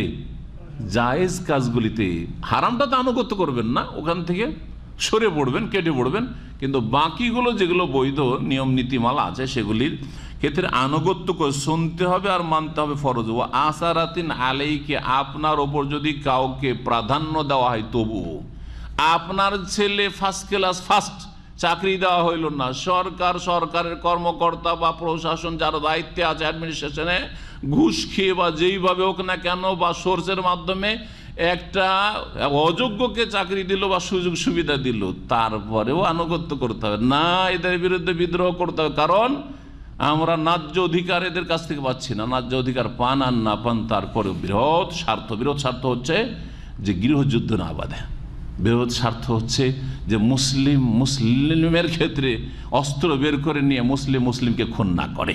আর এতে কখনো এই 1400 বছরের ইতিহাসের লাভ হয়নি। যারাই বেরিয়েছে এই বিষয়ে মনে রাখবেন। ইবনে তাইমিয়া রাহিমাহুল্লাহ বলছেন যে এমনকি ওলিউল্লাহরাও বেরিয়েছে, বড় বড় ওলিউল্লাহরা বেরিয়েছে মুসলিম শাসকের বিরুদ্ধে। এই ক্ষেত্রে লাভ কিছুই করে দিতে পারেনি, মানুষের ক্ষয়ক্ষতি, হাজার মানুষের প্রাণ চলে গেছে। কারণ বড় বড় আলেম আর অলিউল্লাহ যখন বেরিয়েছে তখন অনেকে জনগণ ধোঁকা খেয়েছে, তার সাথ দিয়েছে। আর ওইদিকে শাসকের পক্ষ থেকে যখন দমন নীতি বাস্তবায়ন শুরু হয়েছে তখন হাজার হাজার মানুষ খুন হয়েছে। সুবহানাল্লাহ। এমনকি ওই আলেমরাও আর ওই সব অলিউল্লাহরাও খুন হয়েছে, তাদের হাতে লাভ কিছু হয়নি। নিরাপত্তাহীনতা ছাড়া আর অশান্তি ছাড়া রেজাল্টে কিছুই পাওয়া যায়নি। এইসব বৃহৎ স্বার্থের কারণে বলা হয়েছে যতক্ষণ পর্যন্ত স্পষ্ট কুফরি না দেখবে, যতক্ষণ নামাজটা পড়তে দিচ্ছে, তোমাদেরকে নামাজ শিখতে দিচ্ছে, নামাজের জন্য মসজিদ বানাইতে দিচ্ছে, ততক্ষণ চলো মুসলিম। আর একটা হাদিস সহিহ মুসলিম আছে, এখানে শোনাই দিই যখন সামনে আছে। বলছেন আব্দুল্লাহ বিন ওমর রাদিয়াল্লাহু তাআলা আনহুমা সামি'তু রাসূলুল্লাহ ইয়াকুল, রাসূলুল্লাহ সাল্লাল্লাহু আলাইহি ওয়াসাল্লাম বলতে শুনেছি, মান খালা ইয়াদাম মিন তাআতিন, কেউ যদি শাসকের আনুগত্য থেকে, খলিফা বা দেশের শাসকের আনুগত্য থেকে হাতকে টেনে নেই, লাকি আল্লাহ ইয়াউমাল কিয়ামাতি ওয়ালা হুজ্জাত, আল্লাহর সাথে সাক্ষাৎ হবে তার এমন অবস্থা যে তার কাছে কোনো হুজ্জত দলিল থাকবে না যে তুমি অনুগত ছিলে, অবাধ্য সে। ওমান মা, তার কেউ যদি মৃত্যুবরণ করে এমন অবস্থায় যে ওয়ালাইসা ফি উনুকিহি বাইআতুন, তার কাঁধে বায়াত নেই, তার কাঁধে কি নেই? বায়াত নেই। এই হাদিস পেয়ে গেল, আর এই হাদিস পেয়ে গিয়ে পীর সাহেবদের তো ফসল ফলে গেল। বাবারা দেখো, নবী সাল্লাল্লাহু আলাইহি সাল্লাম বলেছেন, হুজুরে পাক বলেছেন যে কাঁধে বায়াত থাকতে, বায়াত ফরজ, সুতরাং আমাদের কাছে বায়াত করেন। হাত দেওয়া জরুরি নাই যে লম্বা চাদর দিলাম, চাদর যদি না ধরতে পারেন, ওখানে হাত না যায়, তো যে চাদর ধরেছে ওর পিঠে হাত দেন। শুরু হয়ে গেল ব্যবসা, পীর মুরিদের ব্যবসার বায়াত শুরু হয়ে গেল। গুমরাহি, অপব্যাখ্যা, হাদিসের তাহরিফ। জি, ইহুদি নাসারাদের চরিত্র, তাওরাত ইনজিলকে তারাও বিকৃত করেছিল, শব্দের বিকৃতি ঘটিয়েছিল, অর্থের বিকৃতি ঘটিয়েছিল। এই উম্মতের গুমরাহ বিদাতিরা অর্থের বিকৃতি ঘটিয়েছে, শব্দের বিকৃতি ঘটাইতে পারে, অর্থের বিকৃতি ঘটাইছে। আর এক দল বললো যে আমরা সংগঠন করি আর আমাদের সংগঠনই হচ্ছে হক। হ্যাঁ, সুতরাং আমাদের সংগঠন থেকে বেরোলে তুমি ভালো মুসলিম না, তুমি হচ্ছ কি? হ্যাঁ, লাকি আল্লাহ ইয়াউমাল কিয়ামাতি ওয়ালা হুজ্জাত আল্লাহ, তোমার কাছে কোনো হুজ্জত থাকবে না। আর যদি তুমি এমন অবস্থায় মারা যাও যে তুমি বায়াত করনি আমাদের সাথে, তাহলে কি হয়ে যাবে? মাতা মিতাতান জাহিলিয়া, জাহিলিয়াতের মত মরে যাবে। বিনা মুরিদ হওয়ায় যদি মরে যাও তো জাহিলিয়াতের মত মরে যাবে। আমাদের সমাজে, ভারত, বাংলাদেশ, পাকিস্তানে হানাফি সমাজ, দেওবন্দি হোক আর বেরেলি হোক, পীর মুরিদিতে বিশ্বাসী, ঠিক না? পীর মুরিদিতে বিশ্বাসী, ওরা সবগুলি হচ্ছে তরিকতের লোক। যে কোনো দল, যতগুলি দল আছে সবগুলি হচ্ছে তরিকতের লোক। এখন তরিকতের লোক পীর মুরিদ বিশ্বাসী, ওদের কাছে হাদিসের ব্যাখ্যা হয়ে গেল কি যে পীরের মুরিদ হইতে হবে, না হলে জাহিলিয়াতের মরণ মরবে, ঠিক না? আর আমরা সহি আকীদার লোকেরা তখন দেখলাম যে আমাদের সংগঠন করতে, কারণ বিনা সংগঠনে বাঁচবো না, আর বিনা সংগঠনে ইসলামও পুরা হবে না। আর আমাদের সংগঠন কোনটা হক বলবো? যদি সবাই মিলে একটা সমঝোতা করে সৌদি আরবে ইসলামী সেন্টারের মতো আমরা চলতাম, তাও একটা ভালো হইতো। দাম্মামে 4-5টা ইসলামী সেন্টার ধরেন, দাম্মামে আর খোবার মিলে প্রায় 5-6টা। তো এই ইসলামী সেন্টারগুলি পরস্পর যদি সহযোগিতায় থাকে, আর কারো সাথে কারো যদি আক্রোশ, শত্রুতা, বিদ্বেষ আর টানাপোড়া না থাকে, মিল মহব্বত থাকে, আপনি আপনার জায়গায় কাজ করেন, আমি আমার জায়গায়, আমার প্রয়োজন হলে আপনি ডাকবেন, আপনার প্রয়োজন হলে আমি ডাকবো, আছি। হ্যাঁ, অন্তরে কোনো রকমের ফাটল নেই, দ্বন্দ্ব নেই। তাহলে এইরকম হাজার হাজার যদি ইসলামী সেন্টার খোলা যায়, কোনো অসুবিধা নেই। আর এইরকম হাজার হাজার যদি সংগঠন করেন, কিসের? জামাতুদ দাওয়া, ওর নাম হচ্ছে দাওয়াতি সংগঠন, তাহলে কোনো অসুবিধা নেই। বোঝা গেছে কি না? কিন্তু দাম্মাম ইসলামিক কালচারাল সেন্টার আর আবদুল্লাহ ফুয়াদের যদি টানা পড়া শুরু হয়ে যায়, যেখানে ওরা করবে সেখানে আমরা, যে ওরাকে করতে দেবো না প্রোগ্রাম আমরা করব, ওরা বলে আমরা করতে দেবো না আমি করবো, এই যদি শুরু হয়, যেই দিনে ওদের অনুষ্ঠান সেই দিনে আমরা শুরু করলাম, যেমন শুরু হচ্ছে না দেশে, যেই দিনে ওখানে অনুষ্ঠান ওই আরেকজন রেখে দিচ্ছে ওইখানে অনুষ্ঠান, যাতে ওদের লোক না হয়। জি জি, আর কেউ কারোর সাথে সম্পর্ক রাখে না, বিদ্বেষ আর শত্রুতা আর গীবত আর এইসব পাপ কবিরা গুনাহ ডুবে আছে সবসময়। সংগঠনের লোকদের সাথে সাক্ষাৎ হলে ওদের কি দোষ আছে, এদের কি দোষ আছে, ওরা কি করলো, নিজের দোষ গেল, শুধু অপরের দোষ খোঁজাই মেতে আছে সারা দিন রাত, সারাদিন এগুলো চর্চা করেছে আর এই পাপ নিয়ে ঘুমাচ্ছে। এ হচ্ছে সাংগঠনিক জিন্দেগি। যদি এইটাই হয়, যারা সংগঠন করিয়ে যারা সংগঠন বিরোধিতা করে, দুই দল কি বলছি, কিন্তু এই হাদিসগুলোর অপব্যাখ্যা করবেন না, এই হাদিসগুলো এই ক্ষেত্রে না। সংগঠনের বিরোধিতা করতে গিয়েও বলবেন না। আরে মজার কথা, আরেকজনের কথা শুনলাম, সংগঠন থেকে বেরিয়ে গিয়ে বক্তব্য করছে, বলছে আমরা যা আছি আমাদেরটাই দল, ওদেরটাই দল, আবার ওদেরটা আনুগত্য করতে হবে। একটা দল থেকে বেরিয়ে এসছে, কথা বুঝছেন? আর বেরিয়ে আসার পরে আবার আলোচনা করতে গিয়ে বলছে যে এই হাদিসগুলো আবার নিজেদের উপর ফিট করছে, নিজেরাই বেরিয়ে এসছে। আর বেরিয়ে আসার পরে আবার বলছে যে আমরা যে এই যে কাজ করছি এটা হচ্ছে আমাদের একটা জামাত, সুতরাং আমাদের দলে সামিল হইতে হবে, আর না হলে জাহিলিয়াতের মত মরবে। আরে কে জাহিলিয়াতে মরবে আর কে ইমানে? সবাই তো এই হাদিস ফিট করছে নিজের ওপর। বলছে আমরাই হচ্ছি হক্কানি জামাত, সুতরাং এটা হচ্ছে জাহিলিয়াতের মরণ। ওরা বলছে আমরা তোমাদের থেকে বেরিয়েছি, আমরা হক্কানি হয়ে গেছি, আর তোমরা জাহিলিয়াতের মরণ মরবে। আল্লাহ জানে কে জাহিলিয়াতের মরণ মরবে, কি সবগুলি যাবে আল্লাহ জানে। বড় দুঃখের বিষয়, কিন্তু এগুলো ভুল ব্যাখ্যা, এসব ব্যাখ্যা করবেন না। ওয়া তাআওয়ানু আলাল বিররি ওয়াত তাকওয়া, নেকির কাজে আর আল্লাহ ভীরুতার কাজে যদি সহযোগিতা সম্ভব হয় দাওয়াতি ময়দানে, তাহলে সংগঠন হাজার হাজারটা সংগঠন করুন, এক গ্রামে একটা করে সংগঠন করুন, আর এক গ্রাম আরেক গ্রামের সাথে, এক ডিস্ট্রিক্ট আরেক ডিস্ট্রিক্টের সাথে সহযোগিতা করুন। আর যদি দেখা যায় যে এতে শুধু শত্রুতায় বাড়ছে, বিদ্বেষ বাড়ছে, গীবত বাড়ছে আর পাপ বাড়ছে, তাহলে এইসব বর্জন ফাতা জালিল ফিরাকা কুল্লাহ, সবগুলি দল বর্জন করুন আর আল্লাহর হস্তে দিনের কাজ ইখলাসের সাথে করুন। জি, আল্লাহ রাব্বুল যেন বুঝার তৌফিক দান করেন। ভাষ্যকার বলছেন ওয়াল আহাদিস ও ফিল বাবি কাসীরা, এই মর্মে অনেক হাদিস রয়েছে। শেষখানে ভাষ্যকার বলছেন ওজুব ও তাআতি ওলাতিল আমরি ওয়া আদামুল খুরুজ আলাইহিম, শাসকদের আনুগত্য করা ফরজ এবং তাদের বিরুদ্ধে বের হওয়া জায়েজ নয়। ওয়ালাউ ওয়াজাদা মিনহুম আসারাতান, যদিও তারা স্বজন প্রীতি করে। ওয়াস্তিবদাদান বিল আমওয়ালি, এবং ধন সম্পদ আত্মসাৎ বেঈমানি করে, শাসক আত্মসাৎ বেঈমানি করছে। আও তাকসিরান ফি বাযি উমুরির রাইয়াতি, অথবা জনগণের ক্ষেত্রে ত্রুটি করে, জনগণের ক্ষেত্রে সুবিচার কায়েম করে না। ফাইন্নাহু ইউহাক্কিকু মাসালিহা কাবীরা মিনাল আমনি ওয়াল ইস্তিকরার ওয়া হাকনি দিমাই, যতই পাপ তাদের থাক না কেন, যখন ইসলামের ভিতরে আছি, স্পষ্ট কুফরিতে যায়নি, তারা অনেক আমাদের জন্য উপকারী কাজ করছে। যেমন নিরাপত্তা, যেই নিরাপত্তাটা আছে এই অবস্থাতেও যদি আরেকটা বড় দল, এমন শক্তিশালী দল বেরিয়ে যায় যে ওরাও হিমশিম খাবে ওদেরকে দমন করতে, তাহলে নিরাপত্তা বাড়বে না নিরাপত্তাহীনতা বাড়বে? বুঝতে, নিরাপত্তা বাড়বে না নিরাপত্তাহীনতা? নিরাপত্তাহীনতা বাড়বে। জি হ্যাঁ। আর স্থিতিশীলতা, যেই স্থিতিশীলতা আছে থাকবে, কখনো থাকবে না। তারপরে মানুষের জানমাল যে সুরক্ষিত, সেটা থাকবে? সুরক্ষিত না। তখন আপনাকে দেখবে, রাস্তায় বেরোলে দেখবে যে এই সরকারি দলের না আমাদের দলের। সরকারি দলের হইলে এরা মারবে, আর যদি এই দলের হন তো সরকারের দল মারবে। যাবেন কোন দিকে আপনি?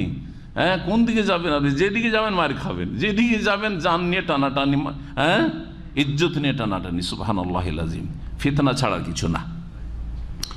তো বলছেন যে আম্মাল খুরুজ ওয়া খালওয়াতাতিহি, আর মুসলিম শাসকের বিরুদ্ধে বের হওয়া আনুগত্য থেকে, ফাইন্নাহু ইয়াজুরু মিনাল মাফাসিদ ওয়াল ফাওদা, অনেক ক্ষতিকর দিক রয়েছে তার, এবং অনেক অশান্তি রয়েছে, নিরাপত্তাহীনতা রয়েছে। আর কত লোক যে হতাহত হবে এতে। মিনহাজা যা আমরুশ শারিআল হাকিম বিসসামাতা, এই কারণেই কোরআন সুন্নাতে শাসকের কথা শুনতে এবং মানতে বলা হয়েছে। আপনাদের আমাদের স্বার্থেই মুসলিম শাসকের কথা শুনতে এবং মানতে বলা হয়েছে। ওয়ালুজুমিল জামা, এবং এক দলে থাকার যথাসাধ্য চেষ্টা করতে হবে, সে আপনার মনোপুত হোক আর মনের উল্টা হোক, যতক্ষণ পর্যন্ত মালাম ইউমার বে মাসিয়াতিন, যতক্ষণ পাপের হুকুম না করেছে। যদি আপনাকে আমাকে বলে যে আপনাকে বা আমাকে বলে যে আপনাকে হারামকে হালাল করতে হবে, আমি বলবো কখনো না। বোঝা গেছে কিনা? কখনো না। যেমন ইমাম আহমদ রহমতুল্লাহ আলাইকে মুতাজিলি, আব্বাসি খলিফা, বিদাতিরা বাধ্য করেছিল যে কোরআনকে মখলুক বলতে হবে, যে কখনো না, ইতুনি বে দলিলিন মিন কিতাবিন আও সুন্নাতিন, একটা আয়াত কোরআন থেকে অথবা একটা হাদিস নিয়ে আসেন যে কোরআন মখলুক, তাহলে আমি ফতোয়া দেবো, না হলে ফতোয়া দেবো না। কত জুলুম অত্যাচার হয়েছে, কিন্তু তুই তার কাছ থেকে ফতোয়া নিতে পারেনি। না আনুগত্য মানে এই নয় যে আমি ওর কাছে বিক্রি হয়ে যা ফতোয়া চাইবে তাই ফতোয়া দেবো। ইমাম মালিক রহমতুল্লাহ আলাইহির কাছে ফতোয়া চাইলো যে জবরদস্তি যদি তালাক লিখিয়ে না হয় তাহলে তালাক হয়ে যাবে, এই ফতোয়া দেন। বলছে না, ফতোয়া দেবো না। তাকে এত ব্যত্রাঘাত করা হলো যে তার হাতগুলি ঝুলে গিয়েছিল। আর ইমাম আহমদ রহমতুল্লাহ আলাইকে তো তার চাইতে বেশি জুলুম অত্যাচার তার উপরে করা হয়েছে। সুবহানাল্লাহ। কোনো হাতিকে যদি এত ব্যত্রাঘাত করা হইতো, সেই যেমন ওলামারা বলেছেন, যা অত্যাচার করা হয়েছিল এবং মারধর করা হয়েছিল এবং ইমাম আহমদ রহমতুল্লাহ আলাইকে, তো হাতিও বাঁচত না। কিন্তু আল্লাহ তার হায়াত রেখেছিলেন, সেটি তার কারামত যে আল্লাহ রাব্বুল আলামিন তাকে যতদিন রাখতে চেয়েছিলেন তিনি বেঁচেছিলেন। জি, বেহুশ হয়ে যেতেন, অনেক বেহুশ আসতো, আবার বলতো যে স্বীকার করো, বলো যে কোরআন মাখলুক। বলছে একটি আয়াত দাও, না হয় একটি হাদিস দাও। যদি ফতোয়া চাই, এরকম ফতোয়া দিয়েছেন ইমাম মালিক রহমতুল্লাহ আলাইহি। কেন ফতোয়া? কারণ জবরদস্তি কারো কাছ থেকে তালাকি রেখে দিতে বলে, কারো বউকে সুন্দর লাগলো, দেখে সুন্দরী লাগলো, আর তালাকটা লিখে নিয়ে তখন ওকে ওর স্ত্রীকে দখল করে নিল কোনো নেতা। করতে পারবে না? পারবে না। এই ফতোয়াই চেয়েছিল, ফতোয়া দেননি তিনি। জবরদস্তি কি করে তালাক? ওই স্ত্রীকে রাখতে চাইছে, তুমি গায়ের জোরে তালাক লিখে নেবে, তালাক হবে না। তারা বিক্রি হননি। সুতরাং কোরআন সুন্নাহ আলেম কখনো শাসকদের কাছে বিক্রি হবে না তাদের পাপের কারণে। তবে জি, মালাম ইউমার বেমাসিয়া, গোনার হুকুম করলে গোনা না, গোনার কথাও বলবো না তোমাদের কথায়, আর গোনার সমর্থনও করব না, আর গোনাতে লিপ্তও হবে না, গোনা থেকে দূরে। আও ইয়োরা কুফরান বাওয়াহান, অথবা যদি স্পষ্ট কুফরি দেখেন, স্পষ্ট কুফরি দেখলে তারপরেও আর একটি শর্ত আছে। কারণ কাফের রাষ্ট্রে থাকেন না, অমুসলিম রাষ্ট্রে বসবাস করেন না মুসলিমরা, করছেন না? করছেন না। স্পষ্ট কুফরিও যদি দেখেন, তারপরে এই অবস্থার পরিবর্তন ঘটাইতে পারবেন কি না, এই ক্ষেত্রে মোটামুটি নিশ্চিত হইতে হবে সম্ভাবনা আছে কি না। পরিবর্তন ঘটাইতে পারলাম না, কয়েক হাজার লোক গিয়ে ওদের কাছে গিয়ে বন্দী হয়ে গেলাম বা খুন হয়ে গেলাম, এটা ইসলামের খেদমত নাকি? আর ইসলামের যেইটুকু টুটা ফাটা খেদমত হচ্ছিল সেই রাস্তাকে বন্ধ করে দেবে, এইটাই কি ভালো কাজ করলেন নাকি? না, কোনো ভালো কাজ করলেন না। যতটুকু সুযোগ সুবিধা পাচ্ছেন এই অবস্থাতেই দিন ইসলামের খেদমত করুন। আল্লাহ রাব্বুল যেন হক কথা জানার, শিখার, মানার, পালন করার তৌফিক দান করেন এবং আমাদের সকল স্তরের মানুষকে সংশোধন ইসলাহ করার তৌফিক দান করেন। শাসক গোষ্ঠীকে আল্লাহ সংশোধন করার তৌফিক দান করেন, দ্বীনের দিকে ফিরে আসার তৌফিক দান করেন। আর তার আগে জনগণের জন্য দোয়া করব, জনগণের কাছে তো কোনো বাধা নেই যে ইসলামের দিকে ফিরে আসবে। আল্লাহ তাদেরকে যেন ইসলামের দিকে ফিরে আসার তৌফিক দান করেন। আমাদের পাপের কারণে এইসব অবস্থাগুলি তৈরি হয়েছে, আল্লাহ রাব্বুল আমাদের যেন পাপ মুক্ত হওয়ার তৌফিক দান করেন, সংশোধন করার তৌফিক দান করেন, আমাদেরকে নেক হওয়ার, নেক জীবন গড়ার তৌফিক দান করেন, নিজের পরিবারকে নেক বানাবার তৌফিক দান করেন, নিজের ছেলে মেয়েদেরকে নেক বানাবার তৌফিক দান করেন। আল্লাহ রাব্বুল যেন আমাদেরকে সৎ জীবন যাপনের তৌফিক দান করেন, জান্নাতের পথে থাকার তৌফিক দান করেন। সমস্ত ফিতনা থেকে, দিন দুনিয়ার ফিতনা বালা মুসিবত থেকে আল্লাহ যেন হেফাজতে রাখেন। আর আল্লাহ রাব্বুল আলামিন যেন আমাদেরকে জান্নাতুল ফিরদৌস নসিব করেন। ওয়া সাল্লাল্লাহু আলা সাইয়্যিদিনা মুহাম্মদ ওয়া আলা আলিহি ওয়া সাহবিহি।